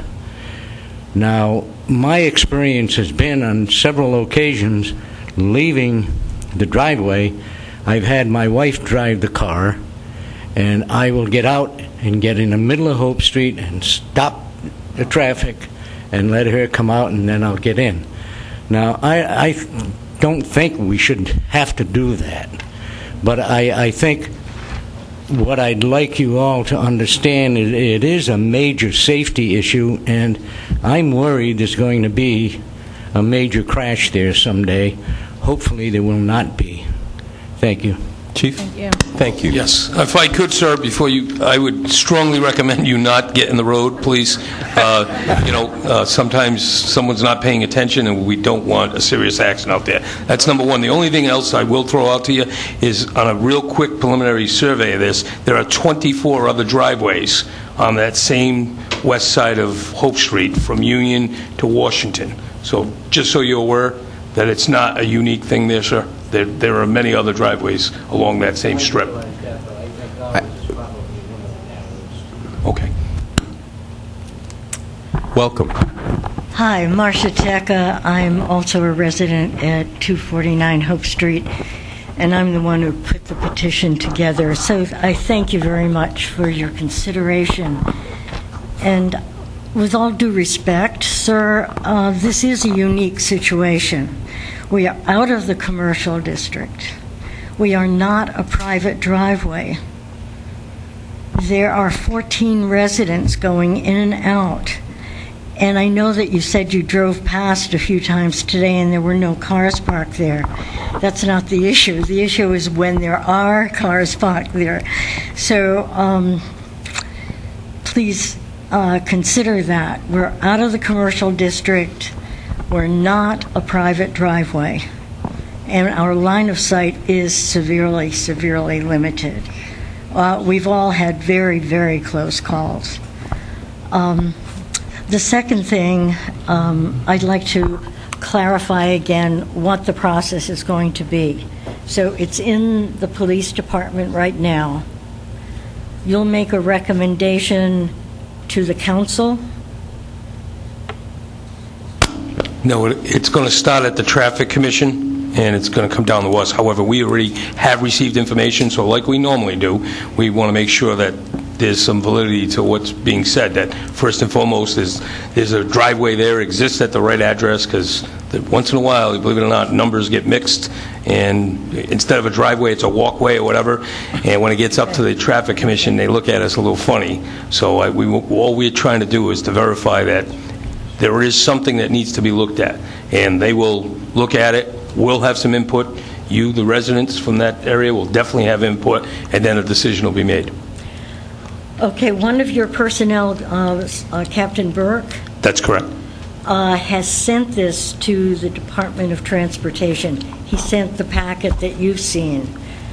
So I'm still kind of confused about whether the decision comes from them to you or they're waiting for you to input. No, they'll be telling us, and when they do, they'll also inform you, or will inform you along with them. We'll make sure that everyone, all the stakeholders will be informed of their hearing date. But I can't tell you if it's going to be this month, next month. We have no control over their calendar. We were told it was on the docket for September 6th. Okay. You love probably it. know more than I do then as far as the date. Maybe I do, maybe I don't. Yeah. I'd love that confirmed if you Okay. We'll do that. September 6th, I will have Captain Brick, who communicates with them, confirm that date. And he has my phone number. Okay. Thank you all. Thank you. Thank you very much. All I would ask is, hearing all the concerns from these residents, other than the request of removal to the State Traffic Commission, I would strongly suggest that in some cases, the federal regulation of any parking space and the diameters, if there are options where they are kind of in a negative way to remove parking spaces, is there other options that could be provided to alleviate some space for some clearance on Hope Street, being if that could be presented, Chief, or no? You mean like not a full space? So not an all or nothing approach. We're going to look at everything. I assure you, we'll look at everything. Everything will be on the table. Yeah, if there's more options instead of just all for nothing, I just think any alleviation at the end of the day for any safety concerns is paramount. So, Agreed. Thank you. Okay. So there was a motion and a second to refer to one the more. chief and the administrator. Sorry, I was just wondering if I could take a moment just to clarify. My name is Michael Souza. I've been a registered professional engineer in the state of Rhode Island for many, many years. Worked with a lot of people here, with Diane, did Stop and Shop. I was an engineer and designer of record for Stone Harbor Condominiums, the Belvedere. The unique nature, Chief, is that there's two driveways side by side, and there's only about 20 feet or so between the driveways, so there's no other choice for a car parking there but to park right on top of our driveway. So the line of sight when leaving that is extremely dangerous, just for vehicles coming southbound. I just wanted to clarify that that's the unique nature. I know you're going to send someone down. I'm very busy. I may not be there, so I wanted to just make the council aware of that. Yes, realize. We'd like your input. We'll get you involved, and we'll make ourselves available for you. And I don't disagree with you. The only thing I will tell you, again, I travel that quite often. I've walked that many, many times. My wife and I, that's our walking route. There is an apron also, and my concern is if you're on that apron and you look, let's say, north, and if there's a large box truck or a van, it's just as bad, if not worse, than if that vehicle's sitting right there at the corner. Yes. So, I mean, there is no bulletproof system. However, I'm telling you that I agree that we need to look at that parking spot right along that driveway. Spot is Right. Thank you. Yep. Thank you. Thank you. So there's a motion and a second to refer to the administrator and the chief. All in favor? Aye. Any opposed? Thank you. Thanks for all your input. The next item, Mr. Chairman, members of the Town Council, is item F4. This is the petition of Dorothy Boyce, 23 Union Street, request council consideration for an accessible parking space. You have a recommendation from the Town Administrator and Director of Public Works to approve, reminding the council this is the first reading. Motion to approve the first reading for adoption. Second. There's a motion and a second. Any discussion? All in favor? Aye. Any opposed? Thank you. Similarly, a request from Helen Carney, 267 Wood Street, Apartment 1, requesting accessible parking space. This is the first reading. Lou, you said 267. Did you mean? 627, Okay. dyslexia, sorry. Not at all. Motion this constitutes the first reading. Second. There's a motion and a second. Any discussion? All in favor? Aye. Any opposed? Thank you. And the next is Manuel Borges, 32 Pierce Avenue, a similar request for accessible parking space. Motion to approve first reading for adoption. Second. There's a motion and a second. Any discussion? All in favor? Aye. Any opposed? Thank you. The next item is item G1. This is your public service appointments for August. You have the Harbor Commission Advisory Committee, excuse me, 2 with terms to expire August 2020. You have John McDonald of 15 Stephen Drive, who has interest in being appointed. You will have Patrick McCarthy of 4 Maple Shade Court, who is interested in being reappointed, and Michael Donahue, 116 State Street, who is not seeking reappointment. What's this council's pleasure? So then I would move that we reappoint Pat McCarthy, and then I wasn't able to be here at the beginning of the meeting the other day, but is John McDonald, was he interviewed? Not yet. Okay. And maybe set up an interview for John McDonald, and send a letter of thanks to Mr. Donahue.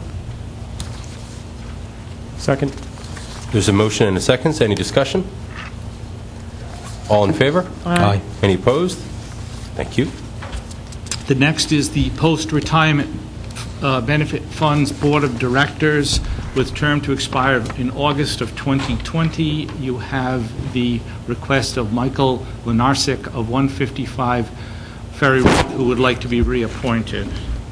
Motion to reappoint Mr. Lenarsic to the Post-Retirement Benefits Fund Board. Second. There's a motion and a second. Any discussion? All in favor? Aye. Any opposed? Thank you. And the Historic District Commission, this is to fill an unexpired term to expire in July of 2020. You have Christopher Ponder, currently serving as the auxiliary member, who would like to be appointed the full member. Lou, would you remind this council, did this council, as its current makeup, interview Christopher for that position? It was a pretty recent appointment, I believe so. So this full council did it? I believe so. Okay. I was going to make a motion to elevate Last him. appointment, 11/16/16, so that Thank would have been you. November. I do. So Andy, you did not? Just Andy, perhaps. Just not Andy? Yeah. Okay. So what's this council's pleasure? I know we typically like all 5 of us to be able to talk with the applicant. If my colleague, Councilman Tiska, would like to speak with Mr. Ponder, by all means. Your mic's not on. I support moving forward with his appointment. Okay. Thank you. So my motion will be to elevate Mr. Ponder to a full-time position. And Councilman Sue, we'd advertise for the auxiliary membership.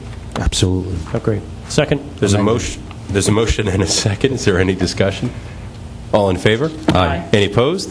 Thank you. The next item is the first item under old business. That's subsection H. This is the Councilman Stewart's request regarding trash and recycling receptacles initiative along town roads and bike path intersections. This was continued from July 26th. Thank everyone for their patience. We're glad to have Walter here tonight because it's been a busy summer to readdress this initiative. Residents had approached me to say that, you know, when they're walking on the bike path, there's no receptacles if they have bottles or whatnot. And there was a thought process maybe to put at the intersects of our town-owned land. But, you know, after thinking about it, of residents that live in that area, for them to go home and see these receptacles right by their house, I think other than that, but the feedback that we got from the Department of Environmental Management, which I was waiting for Walter to expand on, of why there's a reason why there isn't receptacles, and even with the thought process of talking with Walter of, you know, with the amount of traffic and oversight on Asylum Road, where there's a lot of activity during the summer with the parking lot and Dells and a lot of activity, maybe barrels can go there, but I'm going to have Walter explain, please, of why the purpose of the bike path not having the barrels to begin with through the state. Well, about 18 years ago, the DEM had passed a rule, trash in, trash out. And that 18 years ago, they had probably about a 65% increase in the staff that they have right now. So they've diminished their staff by 3/4. It's been very successful on the state level. Colt Park, all the parks, all the state beaches. What they do is they just give visitors a trash bag. And the expectation is that the citizens of Rhode Island are responsible for their own trash. It's been very successful. I spoke to Chief Robert Parquette, who is the Director of Parks and Recreation for DEM. He said there's no way they're going to change that. They've been delighted with it. And there are more and more communities that are raising the expectations with their citizens to be more responsible for their own trash. I know Barrington has, and a lot of other communities are, frankly, removing trash cans, and the public is expected to throw their own trash out and care for it themselves. So that's pretty much what DEM's thought is, and it's a conversation that I think the town really should have regarding policy and procedures for the town. So, and also a concern was even on our land at the intersects, other than the residents seeing these barrels day in and day out, would be vandalism or the seagulls right on the waterfront, to have an option to make more of a mess of the neighborhoods itself too. Yeah. Okay. So unless my colleagues would like to comment on their opinion of this matter, I don't know if anyone has a comment. I just want to say, Councilman Stewart, I'm all on board with your initiative, and I appreciate you putting this on the agenda. I do feel that we do have an opportunity to work together in regards to our parks and making sure our parks have adequate amount of recycling and trash dispensaries, because I understand that the DEM has their policy, all in, all out sort of policy, and I would have to agree. When I do go on the bike path, it's quite clean and great, but when I go down to the park, especially Independence Park, it's quite a lot of trash. So I think, I'd love to work with you on that, and maybe we can We need address the that money issue for a the little bit more. big belly thing. Seriously, the solar trash compactors, Oh, I the think, big in belly. some of the locations, because we really, there's certain areas, because of what's around it in terms of ice cream and other places, that we need to have something more than what we have now, I think. Is it possible that following the state's idea would actually decrease traffic? Garbage? I didn't mean traffic. I think when you have... I suspect it would decrease. Which was your earlier point about having... When people are on the bike path and they travel to Bristol, they, over that course of trip from Providence, they collect a lot of trash. And they get into Independence Park and they see trash barrels. So inevitably, they fill them up, and those trash barrels get filled up probably within an hour. And then the seagulls take over and distribute it anywhere they want. Bristol being a peninsula and a very sensitive environment, we really need to consider that. And would trash decrease if people kept the bags with them off their bikes and brought them home and put them in their own trash barrel? Probably. My guess is it would decrease. Thank you. I did converse with Walter that even though they take that stance, that corridor on Asylum, and it's all state property, but we have Quinta Gamlin, we have our town beach, we have Manny who goes up and down and services, and we said that we'll ask, if they would just entertain that one spot. It's not halfway from the Bristol-Warren line to Independence Park where they would have trash access, but at least it's a midpoint where, during active times maybe. So, but other than, ascertaining that, I'm just going to make a motion to receive and file. Okay. I'll second. There's a motion and a second. All in favor? Aye. Any opposed? Thank you. Also continued from July 26th is agenda item from Councilman Tiska regarding the impact of state budget impasse on future state aid to education. I believe this agenda item is no longer relevant. Mr. Clerk, I'd like to remove it. Receive and file, please. Second? There's a motion and a second. All in favor? I just wanted to... Oh, you want discussion? I'm sorry. No, just one quick comment of that we will continue, Councilman, as we all stated last meeting, with the budget of your concerns to fund the schooling no matter what, in responsibility to our budget to find cost-saving measures along with all our departments, whether it be new businesses or new buildings going up to increase tax revenues to support that initiative that you first put on the docket. Thank you. So there's a motion and a second. All in favor? Aye. Any opposed? Thank you.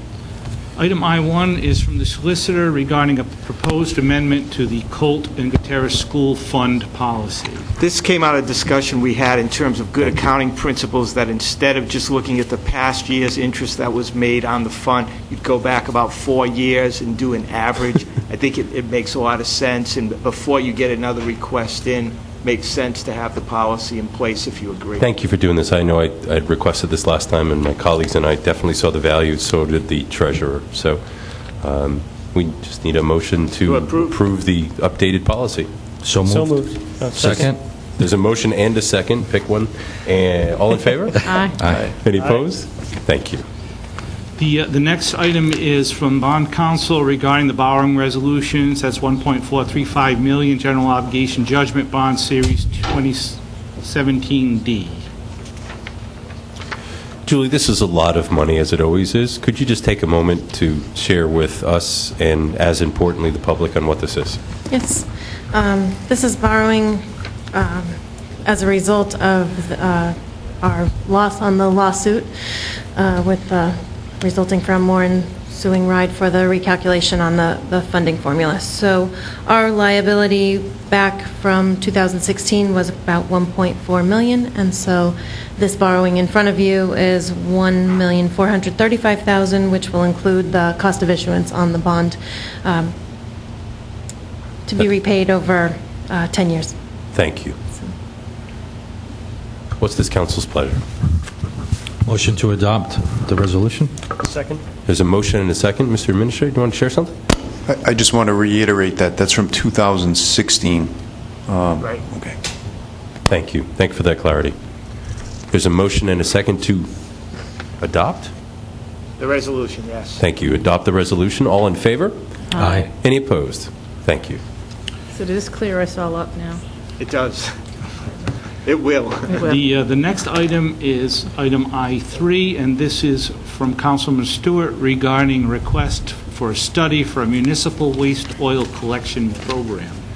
So last meeting, under my prerogative for a conversion unit, a lot of residents ask when they go up to the landfill to get rid of their motor oil, they get charged, and our Director of Public Works wasn't here, but since I had a discussion with him, I went to the Department of Public Works on a small scale of what their unit is. They actually do collect and utilize their vehicle oil for the large garage. I guess the conceptual form was a conversion unit, maybe through grant money to do the whole highway department, but after discussion of the capacity, the contaminants, the manpower that would have to oversight, and actually how we got into this position of, having to charge the people, but at least offering the service with the outside contractor, it makes sense, and I thank Kevin for explaining it. And I would just ask for you to comment. And we also, there was a factor of when people, are charged, what they would do if they want to save money. Well, we discourage that you don't do that, and everyone should be environmentally safe. Yes, if I could just expand on that, Councilman. Let me take it in a couple of parts. The first part being the nominal fee that we charge for the oil disposal at the transfer station. That came about because originally most of the folks in town will remember that they could go up there and dispose of their waste oil free of charge. That program was supported and funded through the state, DEM. That program was removed about 18 months ago. We kept being told that it was going to get reestablished, and it never did. And in discussions with the town administrator, we were very concerned that people had nowhere to go with their waste oil. So I had to go out to bid, and we hired a contractor to come in and pump and haul that waste oil for us. So I have to charge a nominal fee to cover that contract. I think the fee is $5. Again, we hope that everybody takes advantage of that program to dispose of their waste oil and not do it within the environment or within the town boundaries. So that's why we had to do what we did, and there was a bit of a lag time in there because the program was turned off and I had to get a contractor. The other half of the equation was relative to the waste oil burner. Part of that is, yes, we do our own. We store our own waste oil.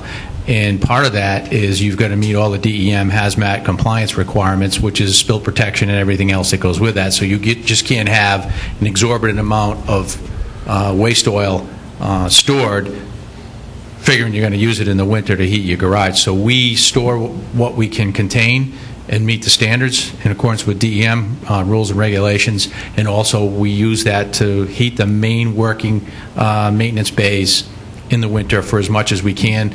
We actually bought another storage tank to increase our capability to store a little bit more. But again, I have to have that within spill containment, so I've got to be able to do that as well. And that's why we do what we do. But we have been doing it, I want to say, between 8 and 10 years that burner's been in, and we just had it serviced this week, actually. So it's a good program, but it still has its limitations that we have compliance requirements. So hopefully that answers all your questions, Councilman. Well, I just wanted to, convey to the public of their concerns, and it is a nominal fee, and to go down the road of you and I discussing of a conversion is number one, the oversight of the manpower of the residents coming and not knowing if it's just pure oil or other contaminants. So you might get us into a more monetary situation where we're trying to save money, but in the end it'll cost us money. So I just wanted to convey to the public that we looked into it and whatnot. So thank you for commenting, and again, receive and file. Second. There's a motion and a second to receive and file. All in favor? Aye. Any opposed? Thank you. The next item is item I-4 from Councilman Tiska regarding a request for the review of the commercial parking ordinances regarding Town Code Sections 251 through 255. Thank you, Mr. Clerk. I'd put this in the bucket of economic development. It's from both personal experience and then also observation that I have noticed and seen, I think, an onerous parking requirement for manufacturing and industrial facilities. And I think it's a requirement that is outdated, and I think it's based on a manufacturing process which is long changed. The parking requirements are based on per square footage of building, and modern day businesses and many of the businesses that we have in our community are manufacturing large items, but also manufacturing them using automated processes. And it's the equipment in these processes, as well as the items that are being manufactured, which are driving the building size, not the number of people that are showing up for work and need a place to park. As a result, I think that there are a few things that are impacted. One is the cost of projects, which affects the viability of these projects happening in our town. It affects the ability for businesses to expand. And I think there's also an environmental cost. Having this unneeded impervious surface at times to accommodate parking provides unnecessary increased volume and runoff. So what I'd like to propose is that we have either some feedback from our planning department as well as possibly the zoning board about their experiences with projects that have come forth in the past couple of years, the ability to comply with the parking requirements, the variances that have been granted, and maybe come up with some recommendations on how we can address this. The goal is to provide a more predictable permitting process for businesses if they're both building facilities or expanding.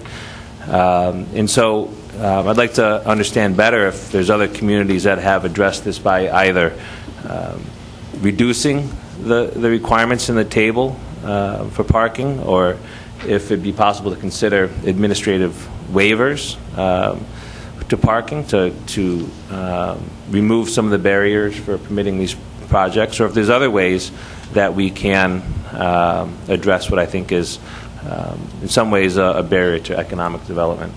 So I couldn't agree more with Councilman Tiska.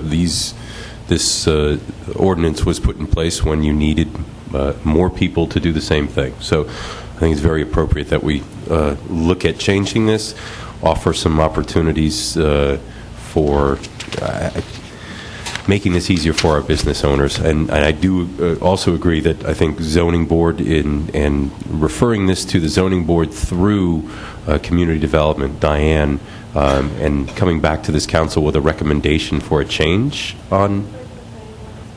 I also agree with that. So refer to the planning board is what Diane said. So planning, zoning, and community development for a recommendation back to us to update this ordinance. And to that end, there's actually other ordinances that Diane and Ed Tanner have been working on for a while. There's a lot of our zoning table is our use table, as Diane, you're very fond of pointing out, has video stores in it, and there's nothing wrong with the video store. It's just not really around anymore. So yeah, exactly. So there's other things that need to be addressed, but I do believe that this one is top priority. So what do my colleagues think? And is there a motion? Full support of making changes to things that need to. Times change, towns change, we're changing. So it takes a team with the conceptual idea in the department. So as long as there are improvements, I think it's a positive direction. Councilman Tisk? Yeah. Do you want to make that motion? I'll make that motion that we refer to the departments as stated by our chairman, and look forward to some feedback on recommendations at our next meeting. Second. There's a motion and a second. Any other discussion? All in favor? Aye. Any opposed? Thank you. The next item, is item I-5 from Councilman Sweeney regarding a feasibility study for maritime center use. Yeah, this is the old adage, if you build it, they shall come, right? And sure enough, people have been asking to rent the Maritime Center. We're working with the harbor master, and residents that I know are looking to reach out in regards to a private event of some kind. And I wanted to bring it to my colleagues' attention in regards to generating revenue down there. I mean, we've spent a lot of money down there. I don't think we want it to be a museum, but I also think we want to maybe generate some revenue, but also with a process involved. So what I'm asking tonight is to refer this to the EDC to do a feasibility study to look at any of the other venues that are out there, like Linden Place, Mount Hope Farm, and see what type of, if they would be a good thing, not a good thing. Are the rates acceptable? And also I want to find out tonight if you guys are comfortable with that. So I'm opening up for discussion. For myself, I think it's great that we do the feasibility study. I want to make sure, as you do and you've already stated, that we're not negatively impacting our nonprofits. Is this an enhancement or a detractor? And also, I concur completely. Looking at the dollars, making sure it's appropriate, and that we're not short-selling our venues. So using this in lieu of Mount Hope Farm or Linden Place or Blythewell, they're one of many. So I agree. Okay, thank you. Yeah, I agree. I think it's important to get documented, if necessary, feedback from these organizations, because it's important that we recognize that the use and the operation of the Maritime Center has the fortunate safety net of the taxpayer, where many of these, I think, very valuable nonprofits in our community, whether it's Linden Place, Blythewell, the Harris Hoff Museum, goes on, Bristol Art Museum, much of their event revenue is really driving their sustainability. And so the goal should be to supplement what they're doing, not replace. have a goal to increase opportunity for venues, increase visitorship, and if possible, have an indirect benefit to these other organizations. And I think that can be done through structuring who rents out the Maritime Center and what the rates are. So I think it's a great opportunity for the Economic Development Commission to work out some of that, to make sure that this is developing our economy and not costing the livelihoods of some of our nonprofits. Great. And I did reach out to the EDC chairman, and he's excited to take a look at this and work with the committee to do feasibility study, just to let you know. I think where there's like a good potential business, or like some of the smaller nonprofits that might want to get to by the water for a day-long meeting, retreat type of thing, especially if you can use the outside area. You know, there's not a lot of places, with the exception of Save the Bay, that would be affordable to smaller organizations like that. So that would only bring me, it's like just a detail, it's just for consideration, like as you're going forward, that, you know, if you're going to have like 50 people come, that's another $50 added to a small nonprofit's budget just for chairs, that maybe if they did the work to put them back, you know, out and back, that you might consider waiving some of that down the road. I think that should be considered when they look at it. Yeah, I know. I I'm agree. just bringing up that point. But I'm just saying that's a potential area for business to promote yourselves, like that would not be interfering with any of the other venues in town, because it would be far too expensive for a small nonprofit. Perfect. I look forward to hear the feedback for a positive, you know, we all know with the ongoing projects for the whole waterfront, what we're doing with the open space, and it ends at the Maritime Center, and then we know we have Robin Rugg after that as the last piece.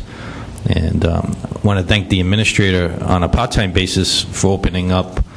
In the past, we had the visitor center here at Burnside.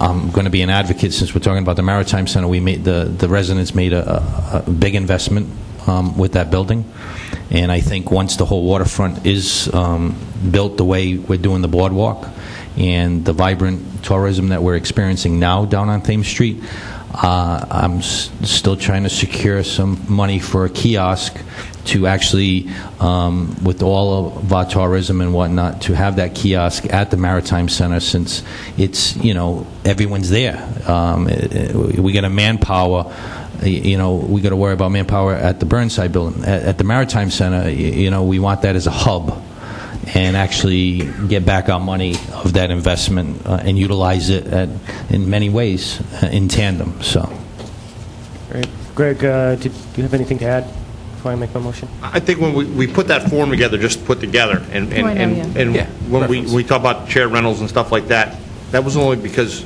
over time we're going to have to replace stuff. So that's just numbers. Oh, I know. No, I just brought that up as because that might be something like, if depending if the rates say similar to what they are here, what proposed, that's just like a niche you could go after. Sure. That's all I'm saying. Like small educational programs like the one that I'm involved with, or others that would like to have a place but can't afford a lot of money by the water. It should be considered, absolutely. Yeah. We get a lot of requests, though. This isn't like, we use the restrooms for the Harbor Festival this year. And more people stop me over back at Rockwell Park, and they want to rent that facility out for, reunions and parties and barbecues. And so it's not like we're making something up. It's really wants to be used. And we open it up to all the community groups that need a meeting place. I think it was great that you had it open for the restrooms. I mean, because, I took people, because it was open, I took people that I was with in there who are Bristol residents who've never been in there. And another couple people that we had talked to there that were coming with their boat every week and hadn't been into the facility, so it was great that it was open. I'd like to make a motion to refer this to the EDC to do a feasibility study. and also the administrator? And the administrator, definitely. Thanks, Steve. Second. There's a motion and a second. Any other discussion? All in favor? Aye. Any opposed? Thank you. Next item is item J1. This is bid number 859. This is for on-call carpentry services. You have one proposal that was received today for Westway Construction Incorporated of Bristol. in the amount of $45 per hour. Steve, did you want to speak on behalf of this? I think it's pretty straightforward on there. Did anybody have any questions? I understand the on-call, and I know we have a crew with the Department of Public Works that are talented in many fields. This would just be an offset of emergencies where they can't support the projects or do because of either manpower or the projects they have, right? It's pretty much to supplement specialty projects. We have our capital projects list. There weren't projects that the DPW would typically tackle. So we are no means reducing the amount of work we're providing to the DPW. They're maintaining the same level of work. These are specialty. There's 3 RFPs that were put out for specialty services: carpentry, painting, and masonry. It'd be more like finished carpentry. Painting would include, jobs that require scaffolding and so forth. And masonry is like lintel work and building work, not sidewalks or catch basins. That's been traditionally handled by the DPW. So by no means is it to take any work away from our well-qualified DPW.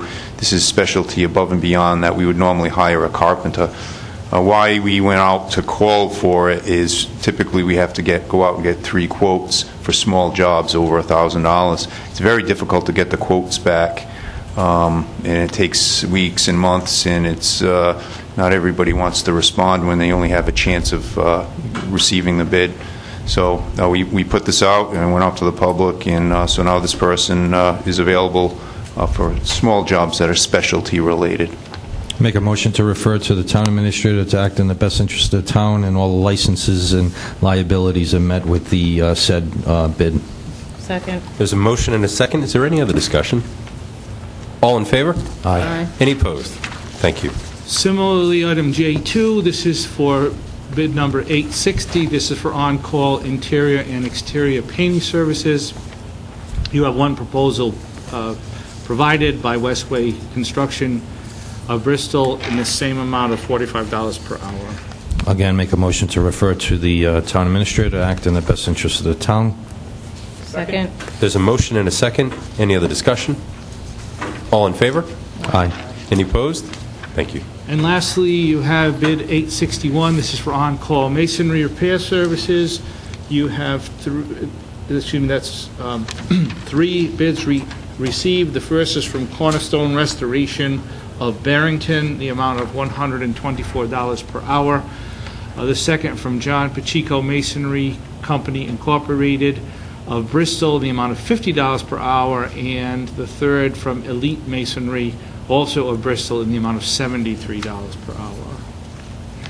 Make a motion to refer these bids to the town administrator to act in the best interest of the town and our Bristol residents. Second. There's a motion and a second. I like that little last part there. All in favor? Aye. All opposed? Thank you. The next item, Mr. Chairman and members of the Town Council, is the periodic report from the Bristol County Water Authority provided by Alan Klepper. Motion to receive and file? Second. There's a motion and a second to receive and file. All in favor? Aye. Any opposed? Thank you. And the next item is the request for executive session regarding potential litigation, Bristol Warren Regional School District. I'm not sure that's necessary this evening. I don't think it is. So there may be a motion to receive and file that one. So moved. Second. There's a motion and a second to receive and file. All in favor? Aye. Any opposed? Thank you. We're getting The it. next is for another executive session regarding an ACLU lawsuit. And I'm assuming we're going to take that up at the conclusion of the public agenda. Yes. Yeah, but I have one more request. Something came up this afternoon involving an appeal period that runs before your next meeting. Simple matter. It'll take less than 2 minutes, but I need you to add it to the agenda, and that would be to add under litigation 42465A2 the matter of the State Housing Appeals Board versus Gus Nunes. If you just add that for an executive So session. moved. Second. Any discussion? All in favor? Aye. Any opposed? Thank you. And then we have the individual council member agenda items, beginning with the chairman. So we're going to move right along. I'm going to start off with Kevin, and I called Kevin earlier, so he knew I was going to ask this question. I've had a lot of questions from residents on where we are with the roads project, and I thought it was a great time to share some news on we're moving along, as Kevin told me. I just wanted to share how we're making out. So Yes, actually, the project that we put out to bid is now under construction. The contractor started last week. He started on Papa Squash, and we have a list of roads that they'll work through over the next 6 to 8 weeks, which is part of the design project that we put out to bid earlier. The second phase of that is some of the work that National Grid has been doing throughout town, specifically in the Gibson Road area. Thank you, because I was going to ask I'm that. meeting with a National Grid construction rep tomorrow, because their initial plan that we had all met and agreed upon, I was hoping to get all of those roads that have trenches in them now in that particular neighborhood, all of them fixed, final patch, and final repairs done before the winter. However, there are additional requirements being placed on National Grid for service connections in accordance with POC criteria, which is going to extend the construction contract or construction operations in that neighborhood on some of those streets. However, I'm meeting tomorrow to go over those that we can fix this year, which will be limited and won't be the full amount that I had anticipated, which would include the entire length of Gibson Road. We will be doing part of that, unfortunately not the whole thing, and then tomorrow I'm going to go over those areas that they have additional work to be done on, which will extend the construction period, which I don't believe we're going to be able to pave them finished product this year. That's what I believe is going to happen. But I want the residents to know that this is a requirement being placed on them and for service upgrades in the area. So that's basically a rundown on a couple of the paving operations that are going on in town. Thank you. Thank you. A couple of meetings ago, we had talked about Griswold and getting signage on the area that is actually part of Griswold, but it's on the other side of 136. I drove by there this week after speaking with the director, and those are both there. The resident thanked all of us for our hard work to get that completed, so I thank the DPW for having that done also. The administrator and I took a walk recently and reviewed the schools, and what I speak of is Wally and Reynolds and Byfield. And actually, we walked behind Town Hall here, saw some improvements made behind the building. There was ivy that was, and bees and some other stuff, I guess, and the hedges over here were trimmed. But this passage, or referring to the administrator for these bids, actually is an appropriate time to have that happen. Those schools are in need of some TLC, both great and small. The small stuff, this will be a wonderful way to enhance what is truly a gem. As the administrator and I walked through there are some beautiful buildings. There are some beautiful rooms inside them. We forget how wonderful they are. And I include Wally School. It doesn't look beautiful. It certainly doesn't have its prom dress on right now. It's curlers and all of that stuff, but it will get there. It's a beautiful place. So I think this is a wonderful first step to get there. Last thing I wanted to say was there's a gentleman who has worked extremely hard to get something for our veterans that this council needs to support emphatically, and I want to make sure it's on our next agenda. His name is Bob Souza, and I'm going to call this the Bob Souza Veterans Fishing Pier. And I think that will stick, and I hope it does, but I'm not stuck on the name, but I want to use that as an explanation. There is a wonderful dock at the end of, or actually just the pier at the end of the bottom where the vet's home is, that's there already and it exists. Bob believes, and I'm in total agreement with Bob, that teepees, thank you. Drawing blank there. Bob believes that we can put a fishing pier there and give our veterans and everyone else in Bristol and then everyone else everywhere access to that.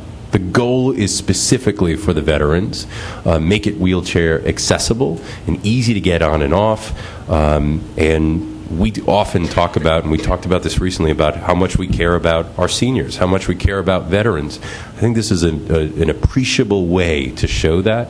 Here's the great news. We can't afford to do more stuff right now. If you were thinking, where are we going to come up with this money? Bob has a plan that uses federal funds and offsets the match with the land that's already there. So it's a net zero, not only to the town, but to the state. So I thank Walter, because I reached out to him a couple of days ago and asked him if he'd do a little homework on this. So at our next agenda, there will be an item on there that'll ask us to support this, take the next step with Janet Coit, obviously DM Director, to show our support for it and ultimately have this built so you and I and your favorite veteran can go fishing off there. And it's another way, and then I'm going to leave on this one, is that Bristol is not just Hope Street downtown. Bristol includes, and we don't forget this, but we don't say it enough, it includes everywhere. And that area is such a spectacular place. So I asked my colleagues, it'll be on the next agenda, we can talk about it more, but it's a net zero cost to the state and the town, and it benefits people who would very much enjoy it, in my opinion. Thanks, everyone. Mr. Sweeney.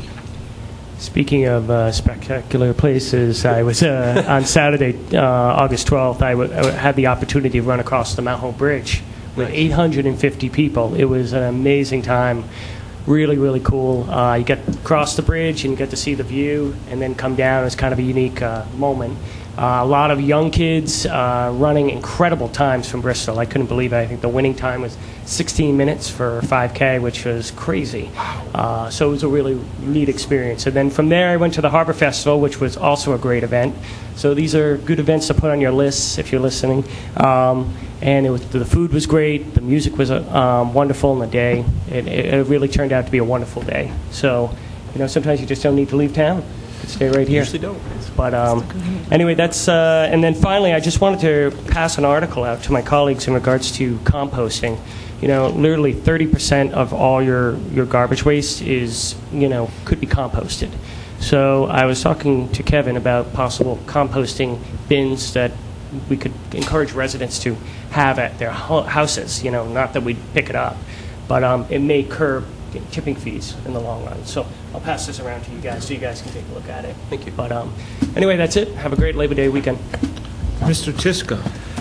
Thank you. So to pick up where Nathan left off with Bob Sousa Fishing Pier, there's a... See, it's already sticking. See that? It's already sticking.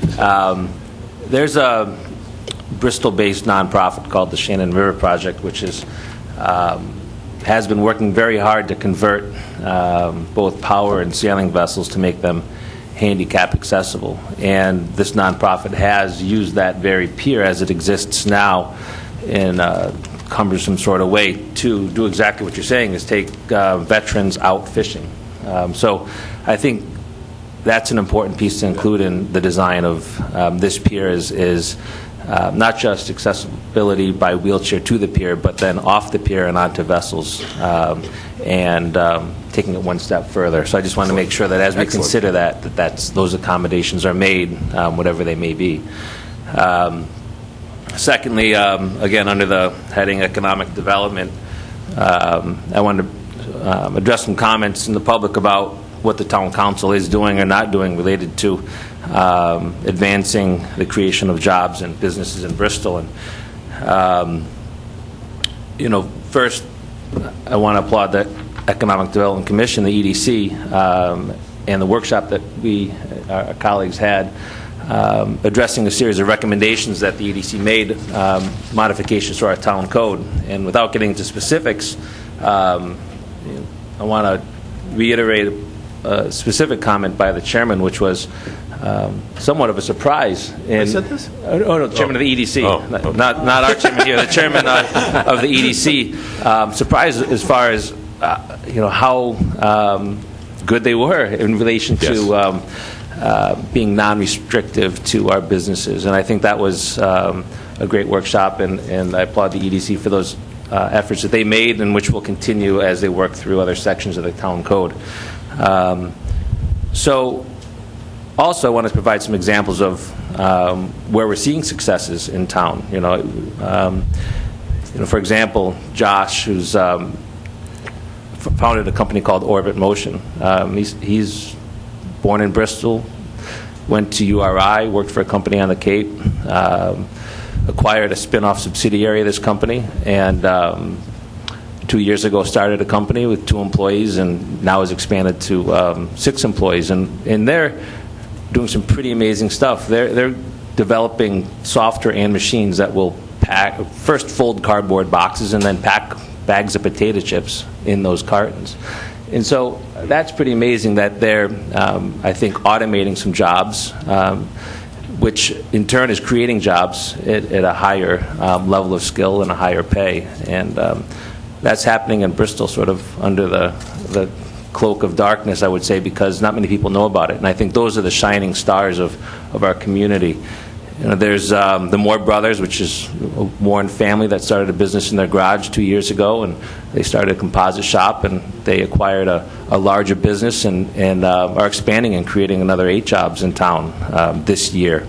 And then there's Tom Director, who has been working with Brown University at prototyping and creating wave generating and tidal generating machinery, which currently is stationed in the Cape Cod Canal.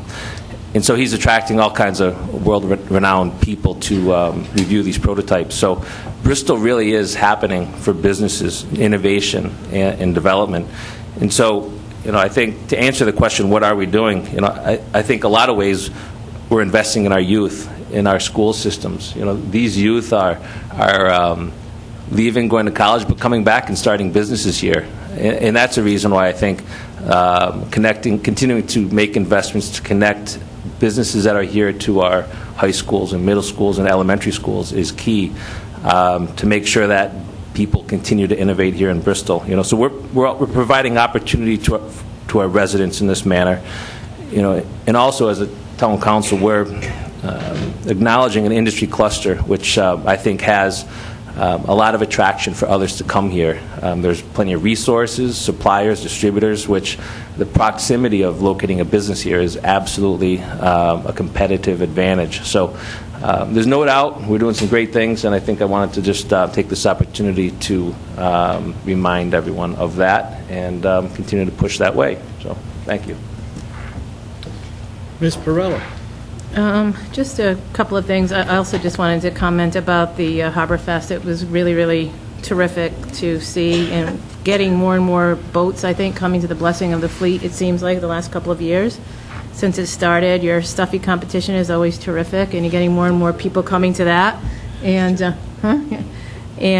you know, your Little Neck Boil is always great. So I think it's just a nice event down there, and I think it's one that is only a couple of years old, but one that people look forward to already. And then finally, it's hard to believe, but Labor Day is almost here in another week or so, like about a week and a half. And just to remind people that the Philharmonic will be on Sunday, September 3rd. I'm not sure the time. I think it's early. Is it like 6, is it? It's early. Oh, it's at 5? Oh, it starts at 5, but then the Philharmonic comes on at like 5:30 or 6, yeah. At Independence Park. So that's always a terrific event as well. And it's all free to just come on down. Thank you. Mr. Stewart. As it was mentioned, we had a workshop with the EDC, so it's nice to hear my colleagues in a positive note convey to the public.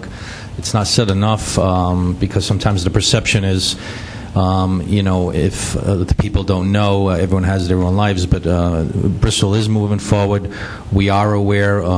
We have the challenges that for a long time, looking at our inventory, looking at our business concept to promote our town because we need to. There's some large-scale projects that are ongoing right now with the discussion with my colleagues in departments.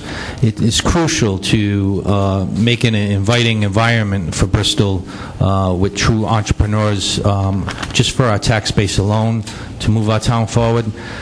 You know, time and time again, I look at Bristol Toyota. Even though they're gone, we have to work. There's a lot of tangible taxes that were attached to that. And even though we're very busy, we have to just identify our inventory and promote, as Councilman Tiska said, because once one comes, it just can be, you know, a tandem, you know, the more, the merrier. So, because that's what's going to broaden our town for the many challenges, whether it be the roads, our schools, or need be. This is how you identify this. We're going to have a reevaluation before you know it. So, it's a balancing act. So, we're in the right direction. I'll keep it short. I know school's starting, so just be conscientious of the buses and the children. Wish all the children great school year. My son started today, so yeah. And thank you everyone for coming out. That's horrible. He must get out really early. And thank Mike Davis, Sergeant Arms, and everybody tuning in at home. Thanks. Like a 2 weeks. Town administrator agenda items. I'd just like to thank Director Burke and Recreation for a successful summer camp. It was a lot of fun going down on the occasions that I did. Also, Joan Prescott, our librarian, for a great summer program at the library, and her staff. Welcome, Roger Williams students, and most importantly, I think I'm hoping that our students have a exciting year and a productive year at our public schools and our parochial schools in town, and that's it. Good night. Thank you. The motion is now to convene into executive session pursuant to 42465A involving ACLU lawsuit litigation, as well as the State House Appeals Board decision regarding the Gus Nunes comprehensive permit. So moved. All in favor? Aye. Any opposed? Good night, everyone. Thank you. Lou, could you do me a favor? Yes, ma'am.